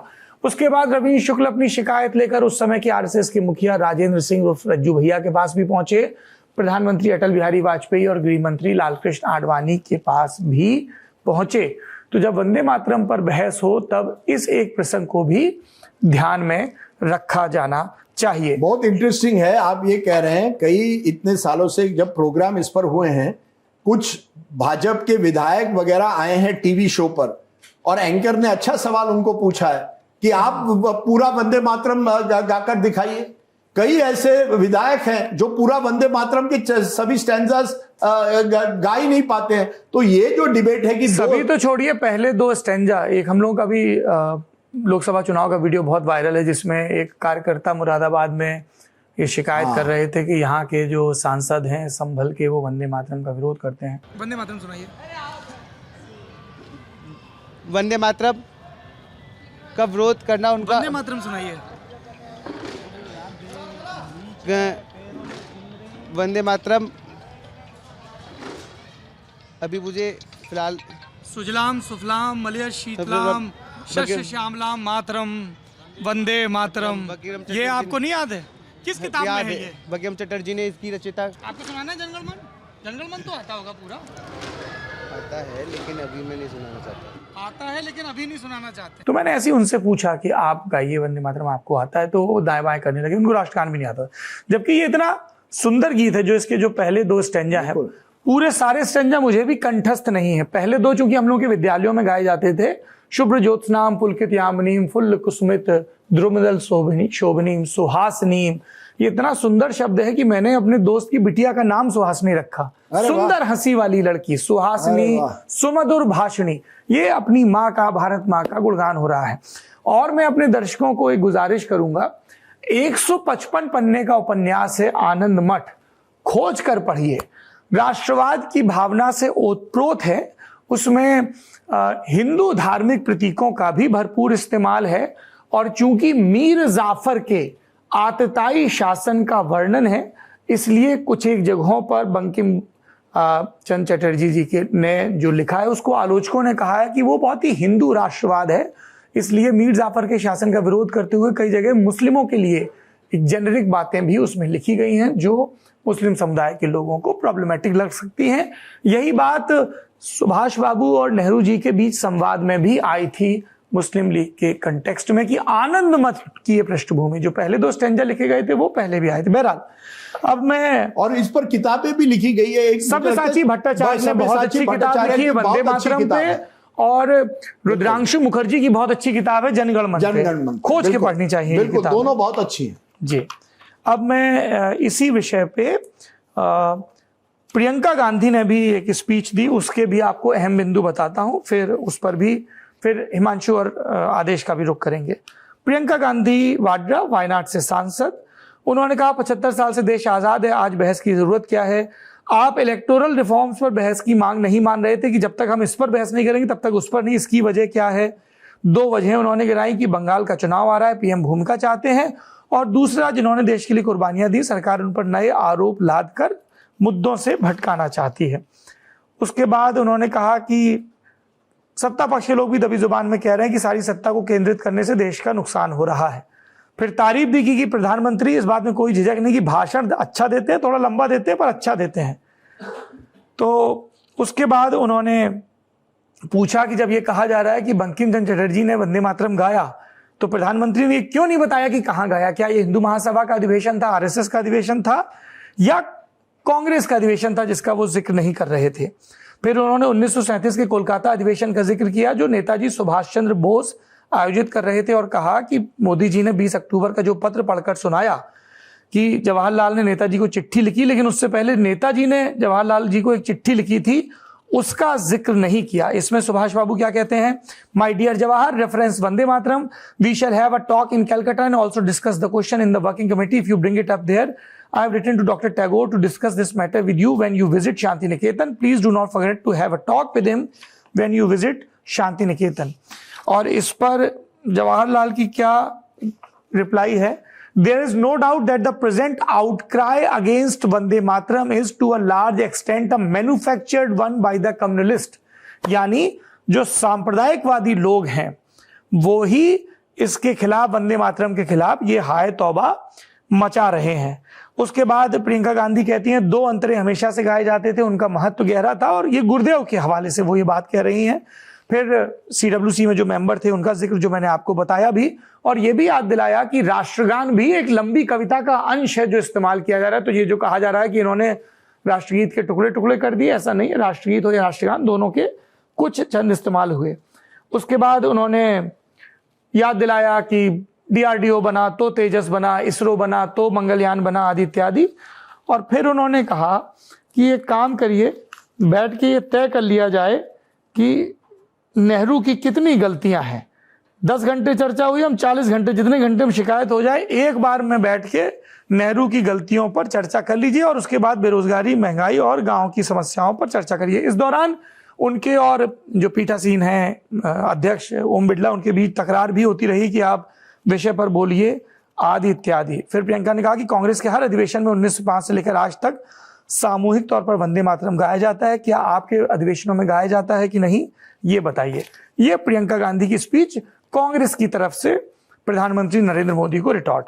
आदेश रावल और हिमांशु अब इन दोनों का जिक्र कर रहे हैं। हमने प्रधानमंत्री की स्पीच का जिक्र किया और कांग्रेस की तरफ से प्रियंका गांधी का। हाँ, निधि जी भी जुड़ गई हमारे साथ, इकोनॉमिक टाइम्स अखबार की सीनियर पॉलिटिकल रिपोर्टर है, उनका भी रुख करेंगे। बताइए हिमांशु जी। सौरभ जी, दो चीजें। एक तो राजदीप जी ने कहा कि सरकार ने ये तय करने की कोशिश की कि पहले आप चुनाव सुधार और पे बात की तब होगी जब इस पे वंदे मातरम की 150वीं वर्षगांठ पर होगी। तो मैं बता दूं कि जिस दिन सदन की पहली दिन कार्रवाई शुरू हुई, उसी दिन लोकसभा की बीएससी में तय हो गया था कि चर्चा जो है वो 6 तारीख को होगी और गुरुवार के दिन होना है और 10 घंटे का समय दिया गया। लेकिन विपक्ष की तरफ से मांग की गई कि प्रधानमंत्री भी उसमें हो। तो प्रधानमंत्री के क्योंकि 2 दिन के कार्यक्रम थे, रशियन राष्ट्रपति आए हुए थे, उस कारण जो है उस चर्चा को जो है गुरुवार की जगह सोमवार को रखा गया लोकसभा में। दूसरी चीज ये है कि भारतीय जनता पार्टी की हमेशा कोशिश रहती है कि इस तरीके की जो नैरेटिव बिल्ड करने वाली है, जो राष्ट्रवाद की नैरेटिव बिल्ड करने वाली चीजें हैं, उन पर फोकस ज्यादा करते हैं, जिसका जिक्र राजदीप जी ने किया कि कल्चरल नेशनलिज्म पर। हम सबको याद है कि संविधान के 75 वर्ष पूरे होने पर उस पर भी डिस्कशन भारतीय जनता पार्टी ने किया था, स्पेशल डिस्कशन, विशेष चर्चा। तो इस तरीके से उनकी कोशिश जरूर रहती है कि मैसेजिंग हो कि ये जो हो रहा है ये सिर्फ भारतीय जनता पार्टी करती है, इसमें कोई दो राय नहीं है। और उस कोशिश में उनको कई बार सफलता मिलती है, कई बार नहीं मिलती है।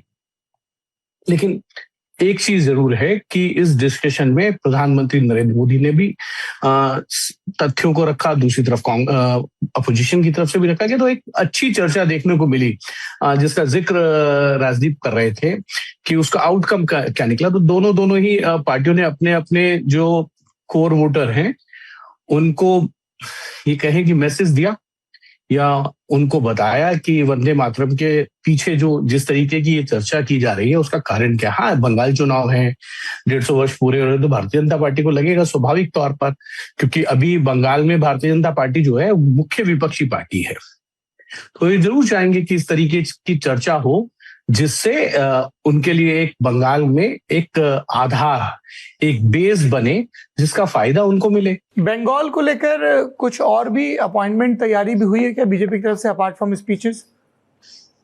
अभी प्रभारी कौन है? भूपेंद्र यादव हैं, भूपेंद्र यादव हैं, उनके साथ जो है सुनील बंसल हैं और ये विप्लव देव हैं।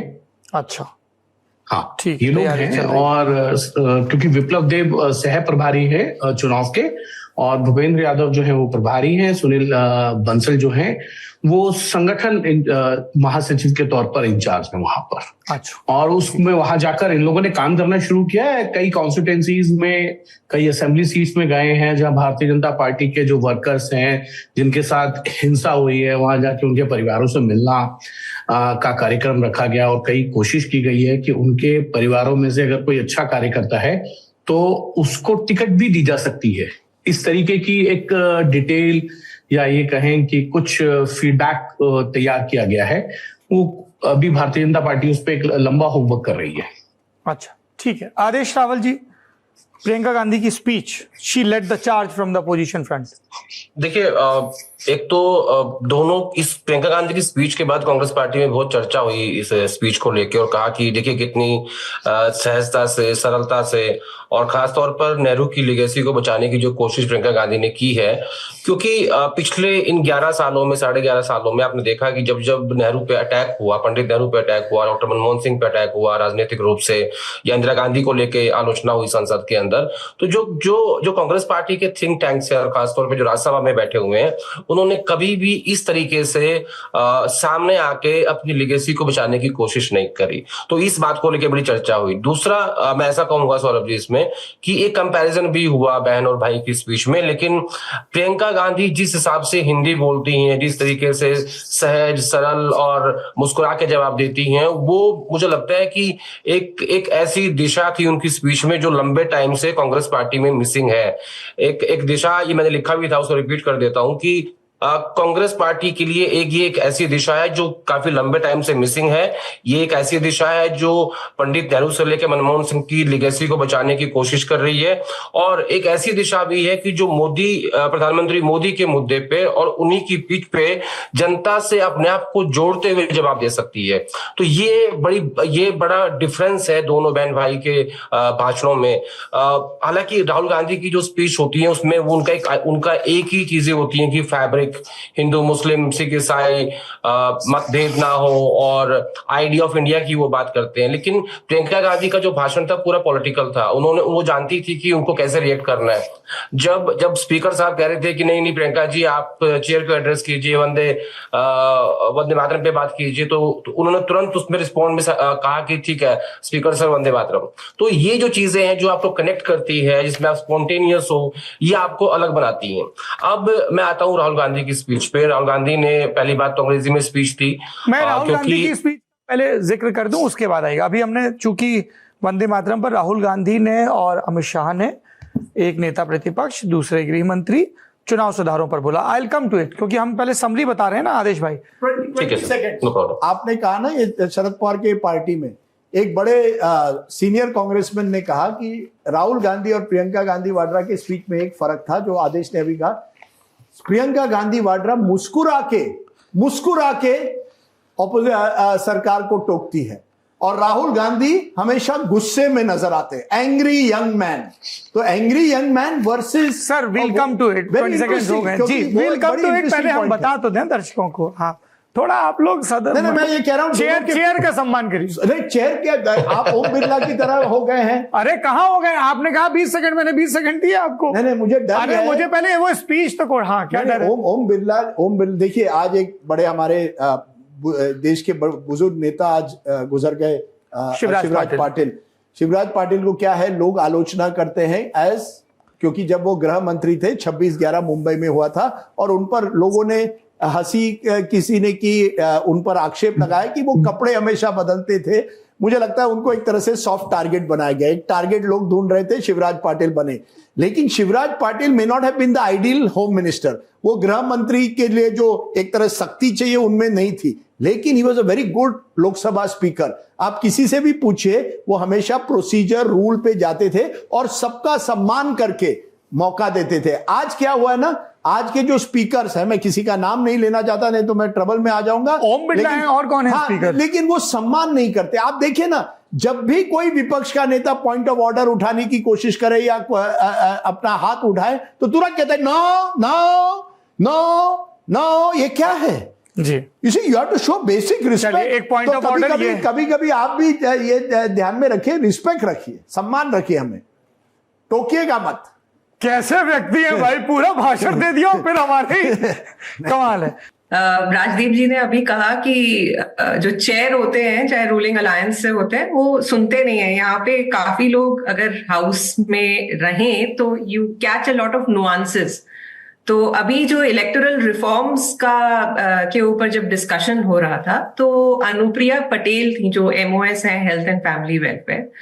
तो चेयर में, क्योंकि हमेशा आप देखेंगे जो पोस्ट लंच सेशन होता है, अगर यहाँ ब्रेक नहीं हुआ था पर 1:30-2 की बजे की बात है, तो हाउस जो होता है वो पूरा खाली रहता है, इवन गैलरीज पूरी खाली रहती हैं, और जो कैमरा होता है वो हमेशा चेयर के ऊपर फोकस्ड होता है। तो इसलिए छोटी छोटी नुआंसेस सिर्फ आपको जब आप हाउस में रहेंगे तभी आपको पता चलेंगे। तो ऐसा नहीं है कि हाँ, ऑब्वियसली जो राजदीप जी ने कहा कि ऐसा रहता है, नो नो बोलते हैं चेयर, पर अनुप्रिया पटेल और इनका पे चेयर में थे TDP के MP Krishna Prasad, farmer IPS हैं, टेनेटी। और आप जब भी देखेंगे डिस्कशन जब होता है तो सब एक खींचातानी रहती है कि विपक्ष बोलता है कि हमें इनफ टाइम नहीं दिया, हमारा माइक बंद कर दिया, और हमेशा पक्ष का भी, पर हमेशा एक खींचातानी रहती है। चेयर बोलते हैं टाइम आपका खत्म हो रहा है। तो एक बहुत ही इंटरेस्टिंग एक्सचेंज हुआ था जिसके अंदर इंडिपेंडेंस ऑफ द चेयर के ऊपर बात के ऊपर मैं बता रही हूँ आपको। तो अनुप्रिया पटेल का टाइम खत्म हो गया और बीच में काफी गहमा गहमी हो गई कि टेनेटी जी ने कहा कि आप अपना भाषण खत्म कीजिए, 1 मिनट में भाषण खत्म कीजिए। उन्होंने कहा मैं 3 से 4 मिनट लूंगी। ये टू एंड फ्रो होता रहा और उन्होंने जो कांग्रेस की एमपी हैं वर्षा गायकवाड़, उनका नाम बुला दिया। फिर भी अनुप्रिया पटेल बैठी नहीं, उन्होंने कहा आई वॉन्ट टू फिनिश, वो बैठी नहीं। और फिर भी टेनेटी जी ने कहा कि I will come back to you. Now यहाँ पे होता है he can not, once he has called out another name, he can not come back to the person. पर उनको चुप कराने के लिए उन्होंने कहा I will come back to you.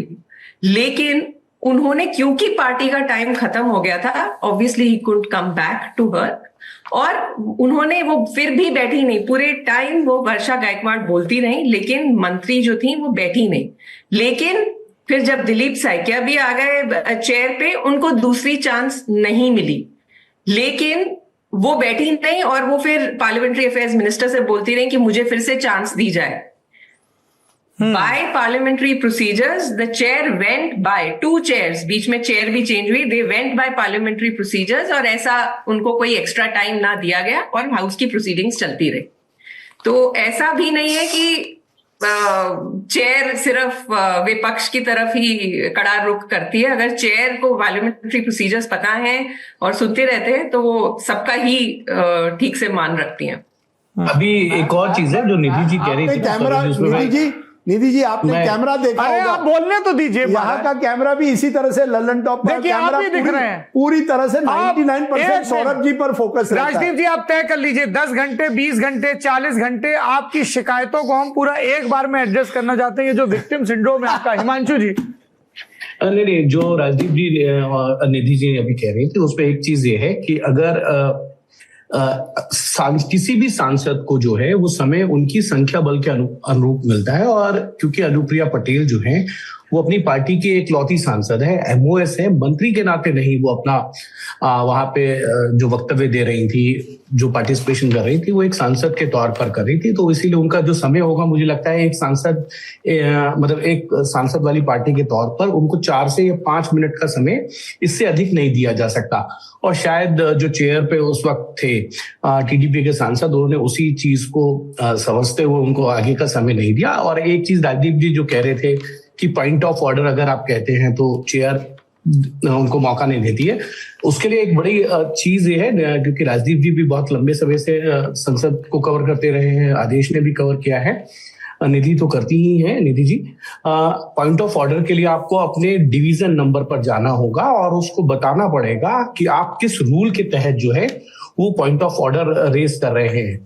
इसके 2 बड़े एग्जांपल मैंने देखे हैं आज तक, जो लोग पॉइंट ऑफ ऑर्डर को रेज करने वाले लोग रहे, उनमें एक नरेश अग्रवाल और एक सीपीएम के टी राजीव थे, केरल से राज्यसभा सांसद।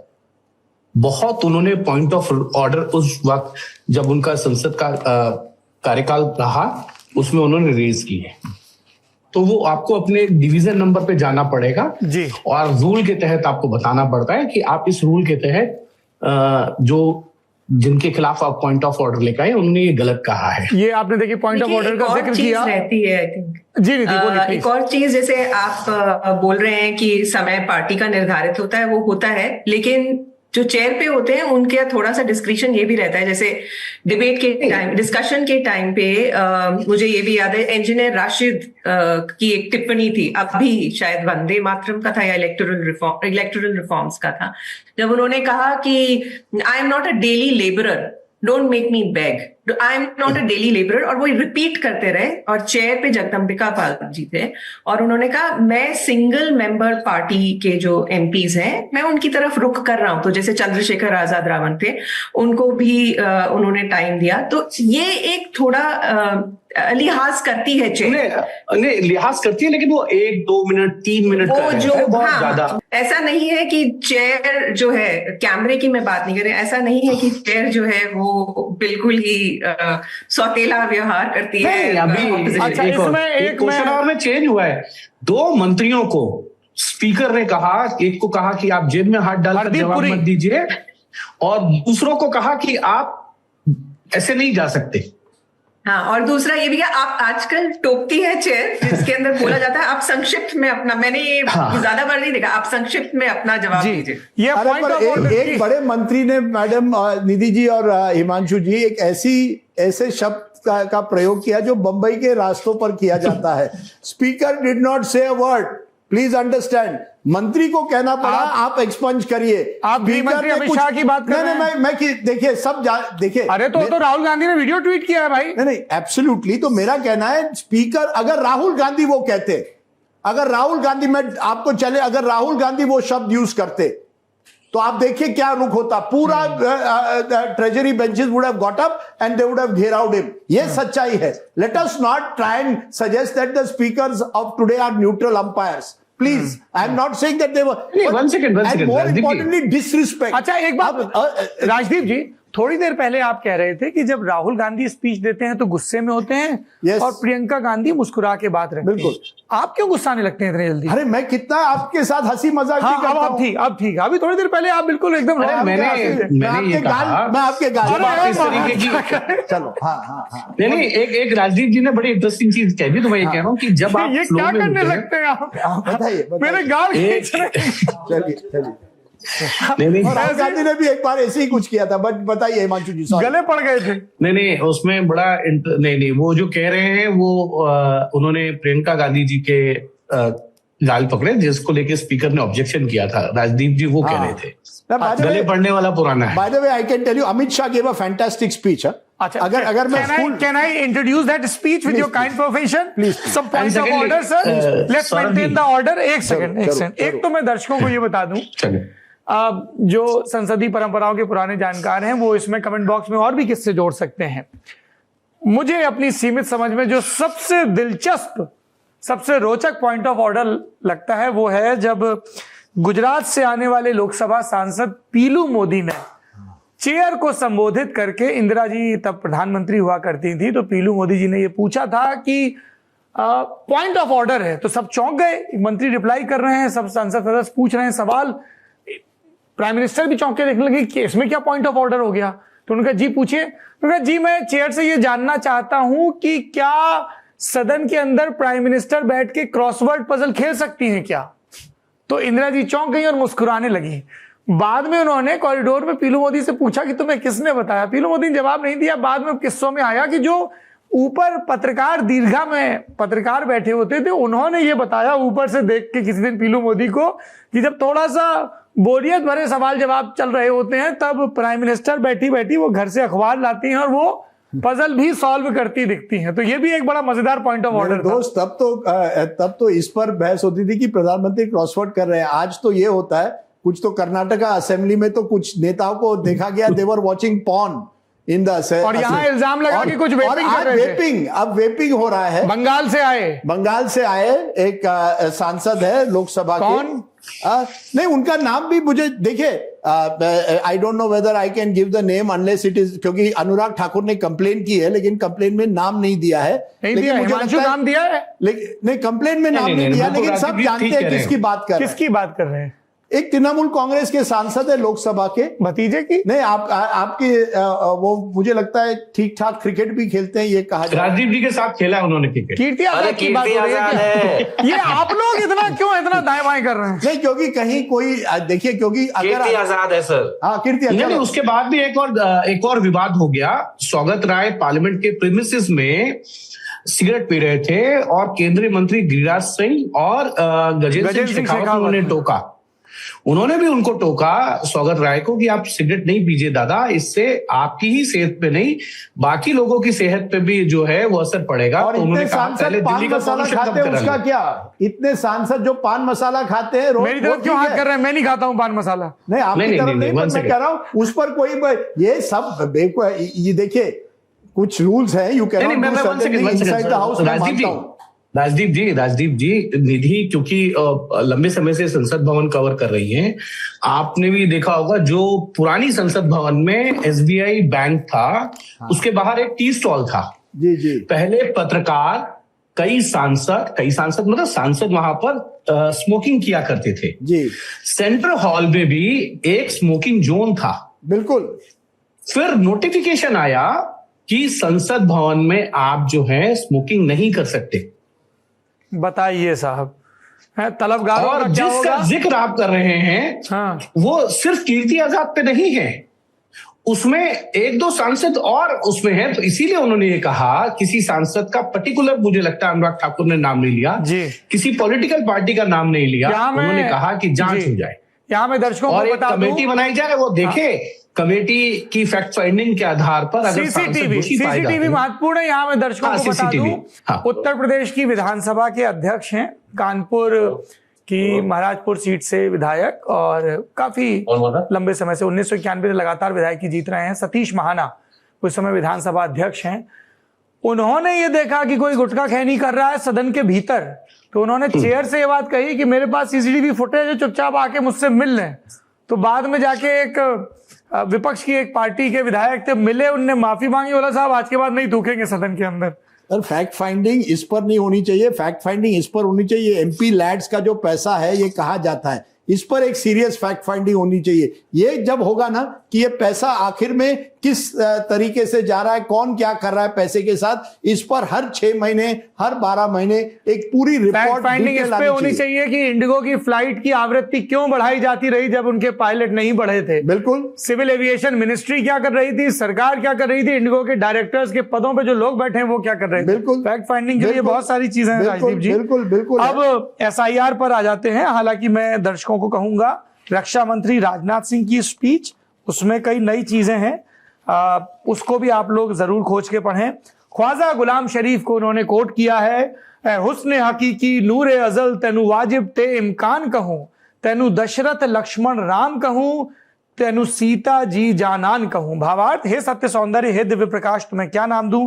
क्या तुम्हें दशरथ कहूं, लक्ष्मण कहूं, राम कहूं या सीता कहूं? राम जेठमलानी का भी उन्होंने जिक्र किया कि ये जो रब कहते हैं इस्लाम में अल्लाह को, रबूबियत से आया है ये, जिसका अर्थ है पालन पोषण करना, और यही गुण माँ में भी होता है। आखिरी में जो ये बात कही जा रही है कि साहब धुन पे नहीं बैठ पा रहा था वंदे मातरम, इसलिए जनगण मन, तो उन्होंने शास्त्रीय संगीतकार मास्टर कृष्ण राव जी ने जब नेहरू के तर्क को खारिज किया था और 3 अलग अलग ट्यून संविधान सभा में प्रस्तुत की थी, एक पत्र भी लिखा था, उसका भी जिक्र किया, और आखिरी में कहा कि कॉन्स्टिट्यूशन के आर्टिकल 51A के तहत सभी नागरिकों के लिए नई फंडामेंटल ड्यूटी क्या हम नहीं जोड़ सकते, जिससे अंतर्गत हम वंदे मातरम का वैसा ही सम्मान करें जैसा हम राष्ट्रगान का करते हैं। गौरव गोगोई जोरहाट ने भी अपनी जोरदार दलीलें रखी, बंगाल की उस ऐतिहासिक सांस्कृतिक चेतना का, ब्रह्मो समाज का, सबका जिक्र किया, बंग भंग की भूमिका पर बात की, और उसके बाद गुरुदेव का जिक्र किया। फिर यह भी बताया कि 1905 के बनारस अधिवेशन में सरला देवी चौधरी ने पहले सप्त कोटि आता था, 7 करोड़, बंगाल की उस समय की जनसंख्या के हिसाब से जब आनंद मठ के 2 स्टैंजा लिखे गए, लेकिन तब तक देश की जनसंख्या 30 करोड़ हो गई थी, तो वो बदलाव भी किया। गौरव गोगोई ने इसके बारे में बताया। फिर पूछा कि ये 1937 पे सत्ता पक्ष आपत्ति कर रहा है, मैं इनसे पूछता हूं 1942 में जब भारत छोड़ो आंदोलन हुआ तब आपके राजनीतिक पूर्वज कहां थे? आप कह रहे हैं कांग्रेस ने वंदे मातरम को दुर्बल किया, वंदे मातरम का मूल उद्देश्य था अंग्रेजों भारत छोड़ो, तब आप लोग कहां थे, आंदोलन में हिस्सा नहीं लिया, इस पे बात की। यहाँ पे एक पॉइंट ऑफ ऑर्डर भी आया जगदम्बिका पाल की तरफ से मुस्लिम लीग और उसको लेके कि जब 1949-50 में चर्चा हुई। अखिलेश यादव की भी स्पीच महत्वपूर्ण है, और अखिलेश यादव ने भी इसमें कहा कि सत्ता पक्ष के लोग हर चीज को ओन करना चाहते हैं। समय समय पर देखने को मिलता है कि जो महापुरुष उनके नहीं है, जो चीज उनकी अच्छी नहीं है, उसको वो ओन करना चाहते हैं। इसके बारे में उन्होंने विस्तार से बात की। उन्होंने भाजपा की स्थापना का जिक्र किया अखिलेश यादव ने, और मुंबई के अधिवेशन का जिक्र किया कि बहस इस बात पे थी कि बीजेपी सेकुलर रास्ते पे जाएगी, सोशलिस्ट रास्ते पर जाएगी या नहीं। उस समय जो राष्ट्रीय अध्यक्ष चुने गए अटल बिहारी वाजपेयी, उन्होंने अपने भाषण में समाजवादी आंदोलन और विचारधारा का रास्ता अपनाया।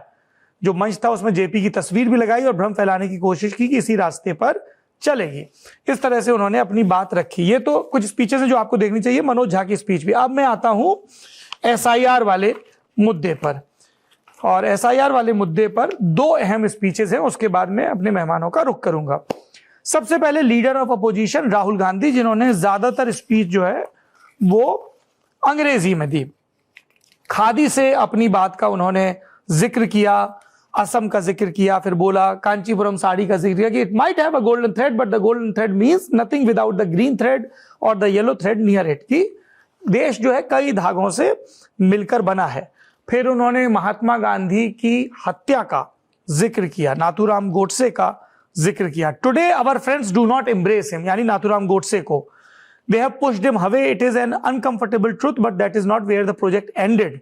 और उसके बाद राहुल गांधी ने जब अपनी बातचीत आगे बढ़ाई तो चुनाव सुधार पर बात की, और चुनाव सुधार पर बात करते हुए उन्होंने 3 चीजों का रुख किया। पहले बोले कि वाइस चांसलर्स वगैरह को ये मेरिट पे नहीं, कैपेबिलिटी पे नहीं, साइंटिफिक टेम्परामेंट पे नहीं, एक पर्टिकुलर ऑर्गेनाइजेशन के साथ रिश्तों के आधार पर बिठा रहे हैं, कैसे कैप्चर कर रहे हैं चीजों को।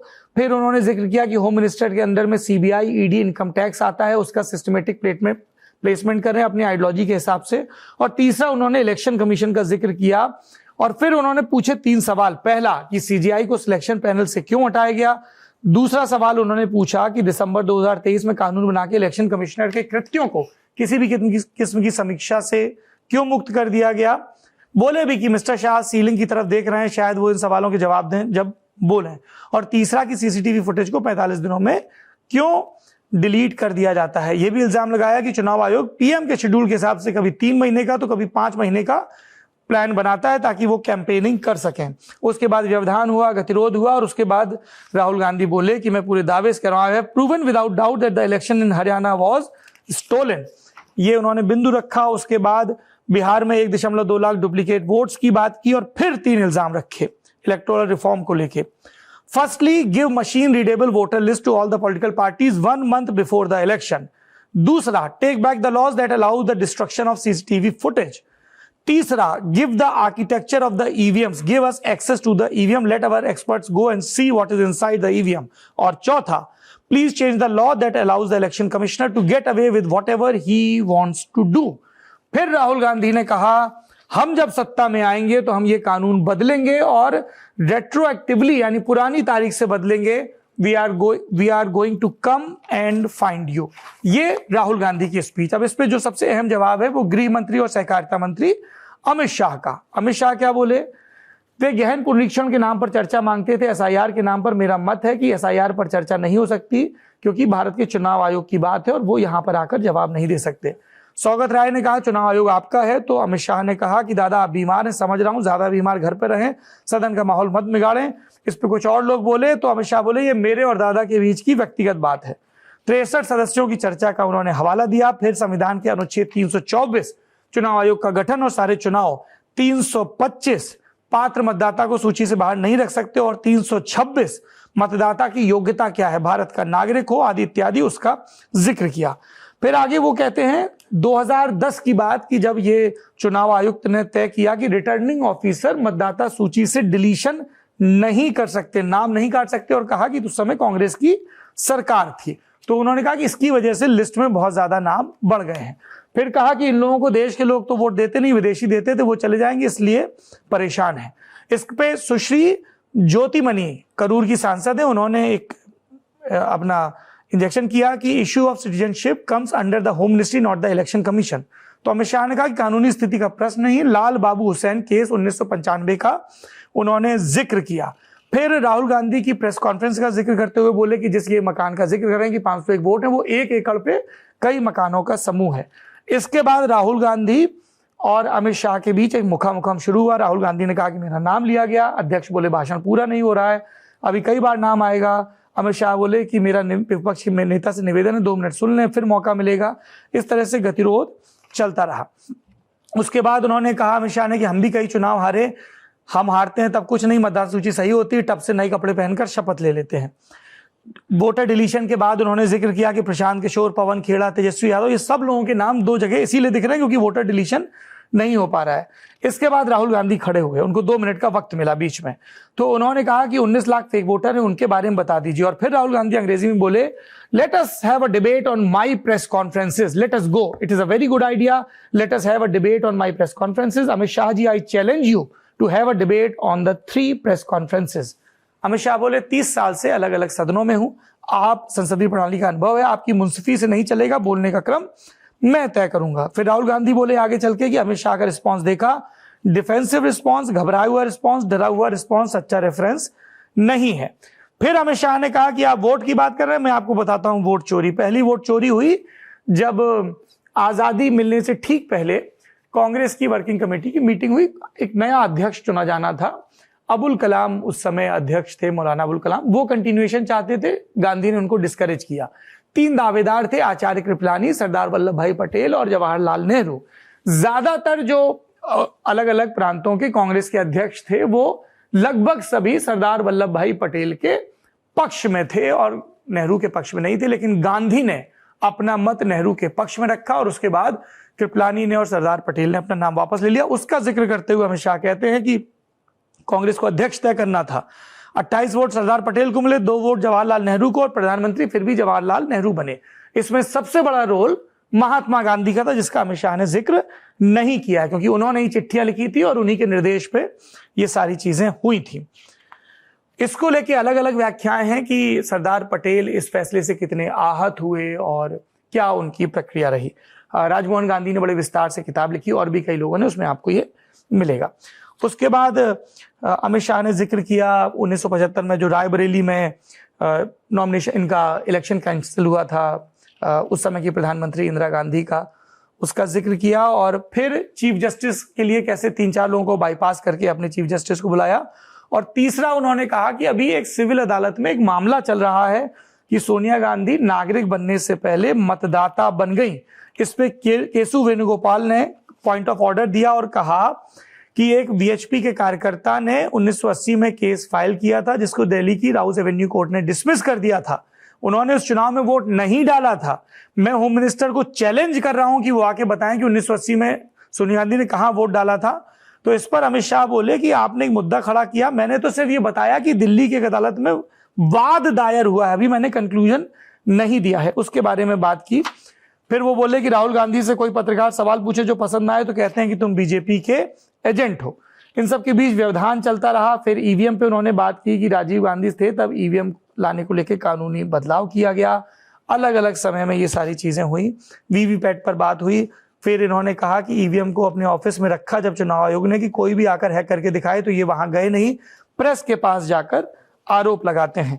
इस तरह से अमित शाह ने अपनी बात रखी। फिर उन्होंने कहा कि कल विपक्ष के नेता 3 सवाल पूछे कि मुख्य न्यायाधीश को चुनाव आयोग समिति से बाहर क्यों निकाला गया।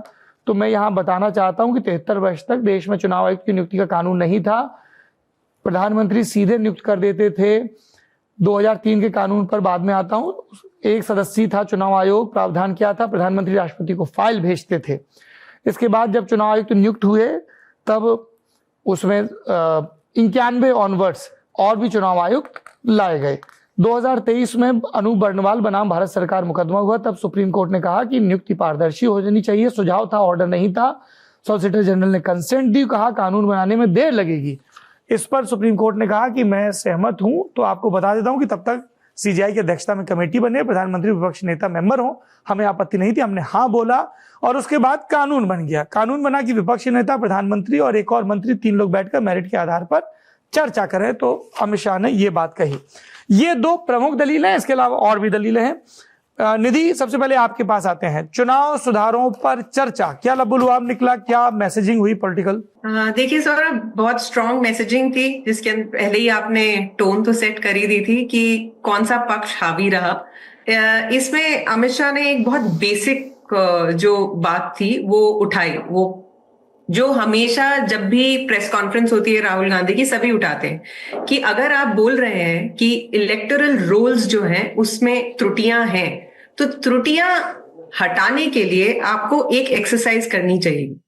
तो या तो फिर वो त्रुटियां उसमें रहेंगी या तो फिर एक एसआईआर हो। तो इसमें ऐसा लगता है कि दोनों ही तरफ की बातें कह के विपक्ष जो है वो अपना पलड़ा थोड़ा हल्का कर लेता है। तो ये जो मेन चीज थी, देखिए पॉलिटिकल पोस्चरिंग के हिसाब से दोनों ही पक्ष बहुत अच्छी तरीके से अपनी बात रख पाए और अमित शाह ने तो अपना वो दिखाया ही कि किस तरीके से उनका पॉलिटिकल जो बात थी उन्होंने रखी। लेकिन सबसे बड़ी चीज उन्होंने जो पॉलिटिक्स है ऑपोजिशन की, कि या तो फिर देखिए ईवीएम में त्रुटियां हैं, ईवीएम में प्रॉब्लम्स हैं, तो आप दिखा दीजिए। वो आप दिखा नहीं पाते। लेकिन और जब भी आप लोग हारते हैं तो वो ईवीएम जो होती है वो खराब हो जाती है। ऐसा नहीं है, उन्होंने कहा कि ऐसा नहीं है कि हम लोग नहीं हारे, हमारे भी कहीं ना कहीं कमियां रही हैं और हम भी हारे हैं। तो जब आप जीतते हैं, जैसे आपने कहा, आप जीतते हैं, आप नए कपड़े पहन के टप से वो ले लेते हैं, ओथ ले लेते हैं, लेकिन आगे जब हम लोग जीतते हैं तब ईवीएम में प्रॉब्लम्स होती हैं। तो ये जो चीज है, इसके बारे में विपक्ष के पास कोई जवाब नहीं था, क्योंकि ये कह देना तैश में आके राहुल गांधी का, जो बहुत ही गुस्सा होके कि ठीक है, आई चैलेंज यू, तीनों प्रेस कॉन्फ्रेंसेस के ऊपर हम डिबेट कर लेते हैं, ये थोड़ा सा, और उसके बाद जब अमित शाह जवाब दे रहे हैं तो पूरी विपक्ष जो है वो वॉकआउट कर जाती है। तो आप पूरा जवाब बिना सुने इस चीज के लिए, जो कि आपको पहले ही, जैसे हिमांशु जी ने कहा, ये डिमांड एसआईआर के ऊपर डिबेट की थी, जिसके लिए हाँ भरी थी मेन जब सरकार ने, वो एक गिव एंड टेक हुआ था कि हम वंदे मातरम के ऊपर करेंगे और आपको एसआईआर की जगह हम इलेक्टोरल रिफॉर्म्स पे करेंगे। तो जब आपने मांगा है डिस्कशन इसके ऊपर और आपको मिल रहा है डिस्कशन, चाहे जिस भी फॉर्म में, तो एटलीस्ट आप एंड तक रुकिए तो सही। उसके बाद आप बाहर निकल के फिर अपनी टिप्पणियां देते हैं कि उन्होंने किसी भी चीज का जवाब नहीं दिया, तो थोड़ा यहाँ पे डिस्कनेक्ट लगता है। ईवीएम को लेकर ऐसा नहीं है कि भारतीय जनता पार्टी ने कभी सवाल नहीं खड़े किए। भारतीय जनता पार्टी ने भी सवाल खड़े किए हैं। 2009 में जब भारतीय जनता पार्टी चुनाव हार गई थी और 138 सीटों से 116 सीटों पर आ गई थी, तब भारतीय जनता पार्टी की तरफ से एक किताब, भारतीय जनता पार्टी के बाद में स्पोक्स पर्सन बने, पहले सेफोलॉजिस्ट थे, जीवीएल नरसिम्हन, उन्होंने किताब लिखी थी ईवीएम हैक को लेकर, और उसका प्रीफेस जो है वो लालकृष्ण आडवाणी ने लिखा था। उसका फॉरवर्ड जो है वो टीडीपी के अध्यक्ष और वर्तमान में आंध्र प्रदेश के जो मुख्यमंत्री हैं चंद्रबाबू नायडू, उन्होंने लिखा। लालकृष्ण आडवाणी का ब्लॉग है ईवीएम को लेकर कि ईवीएम में गड़बड़ होती है। तो भारतीय जनता पार्टी ने भी समय समय पर ईवीएम पे सवाल उठाए हैं 2014 से पहले। ओके। क्योंकि आप आज के जो एसआईआर की बात कर रहे हैं, एसआईआर क्योंकि चुनाव आयोग के जो नियम है उसके तहत है, सुप्रीम कोर्ट में यह मामला गया, वहां से जो भी डायरेक्शंस आई, उन डायरेक्शन में कहीं ये जिक्र नहीं हुआ कि एसआईआर जो है वो चुनाव आयोग नहीं कर सकता। ये कहा गया कि 12वें डॉक्यूमेंट के तौर पर आधार को आप मान्य कर सकते हैं। तो भारतीय जनता पार्टी और रूलिंग पार्टीज को तो मालूम ही था कि इस पे उनको बेनिफिट मिलेगा, लेकिन कहीं, और उसमें एक चीज गृह मंत्री ने और चीज कही कि ईवीएम जो सबसे पहले पूर्ण चुनाव में हुई, यानी पूरे चुनाव में यूज हुई, उससे पहले क्योंकि वो पायलट प्रोजेक्ट के तहत समय समय पर उनका प्रयोग होता रहा ईवीएम का, 2004 में हुई, उसके पूरा चुनाव कौन हारा था? तो भारतीय जनता पार्टी हारी। लगे हाँ, तो हिमांशु ये और बता दो, उत्तर प्रदेश में भाजपा का अध्यक्ष कौन बन रहा है? देखिए, जो अभी तक हम लोगों को समझ आई है, जो नेताओं से बात हुई है, उसके अनुसार ये मैं जरूर कह सकता हूं कि ओबीसी चेहरा होगा। अब उसमें बड़ा इंटरेस्टिंग ये है कि कोई भगवा चेहरा भी आ सकता है कि महिला जो ईबीसी हैं। तो नाम लेके बोलो ना कि साध्वी निरंजन ज्योति, पंकज चौधरी बन सकते हैं, वो हैं। बीजेपी भरदन कवर करते हो, बोलो। नहीं, बिल्कुल साध्वी निरंजन ज्योति हो सकती हैं, बाबूलाल निषाद हैं, बीएल वर्मा हो सकते हैं, धर्मपाल सिंह है, ये सारे चेहरे हैं। अब इसमें नया नाम आया पंकज चौधरी, जो महाराजगंज से सांसद हैं, वित्त राज्य मंत्री हैं, और बिल्कुल गोरखपुर से लगा हुआ वो एरिया है। अब क्या पंकज चौधरी के ऊपर भारतीय जनता पार्टी ये दाव लगाएगी कि उनको अध्यक्ष बनाया जाए? क्योंकि बाकी जितने ओबीसी चेहरे हैं उन सब के नाम पहले आ चुके हैं। ये एक नया, उनमें स्वतंत्र देव भी है, ये पंकज चौधरी का नया नाम है, जिसमें भारतीय जनता पार्टी को लगता है कि वो क्योंकि किसी उन पे आज तक ये आरोप नहीं लगा वो किसके गुट के हैं, किसके नहीं हैं, और एक बड़े बिजनेस घराने से भी वो आते हैं।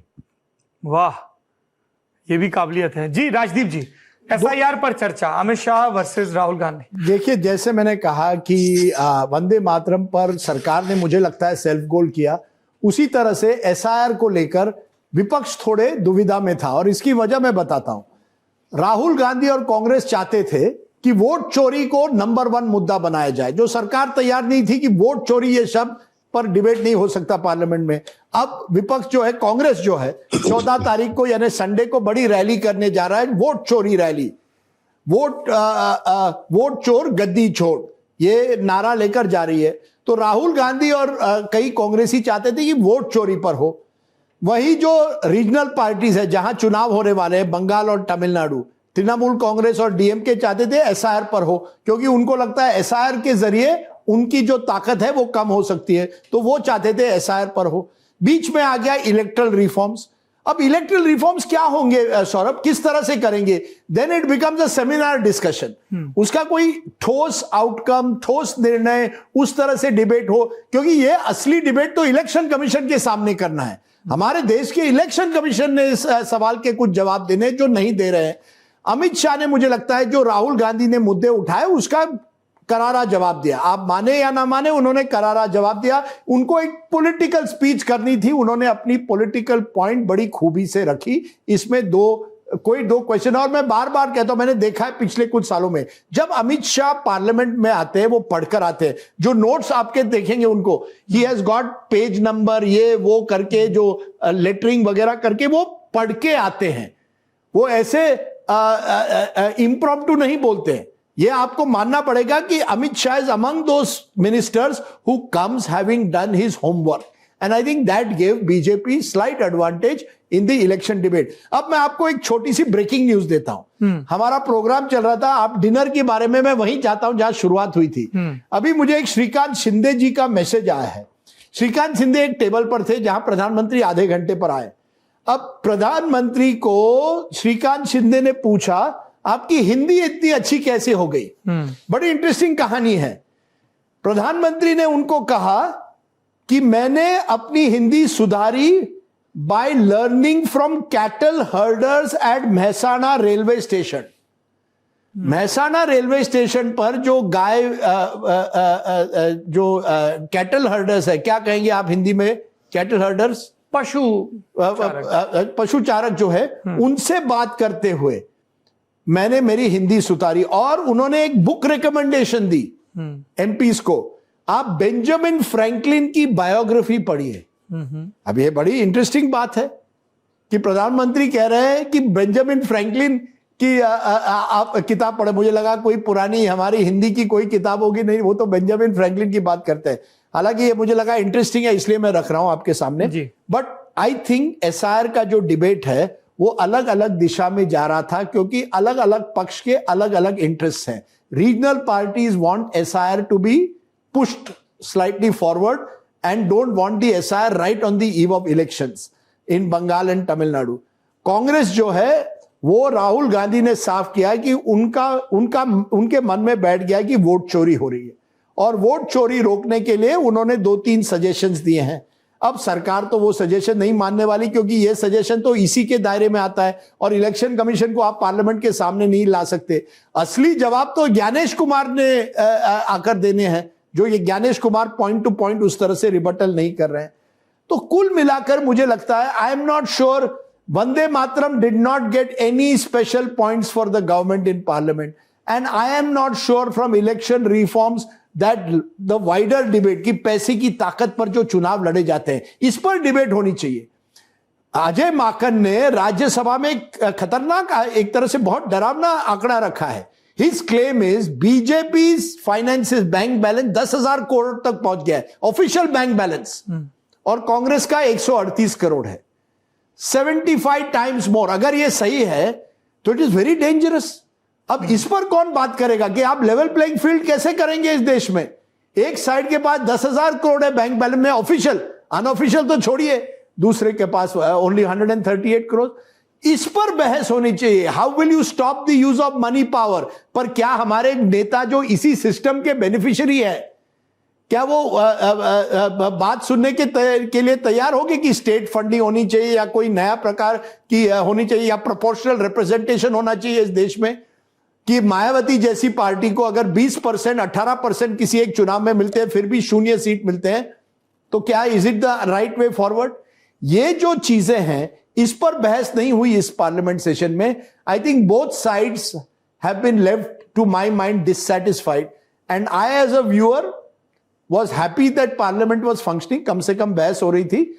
But I am not convinced that this was one of the great moments of Indian parliament. I don't think these were great debates in any way. Some debaters were good on both sides.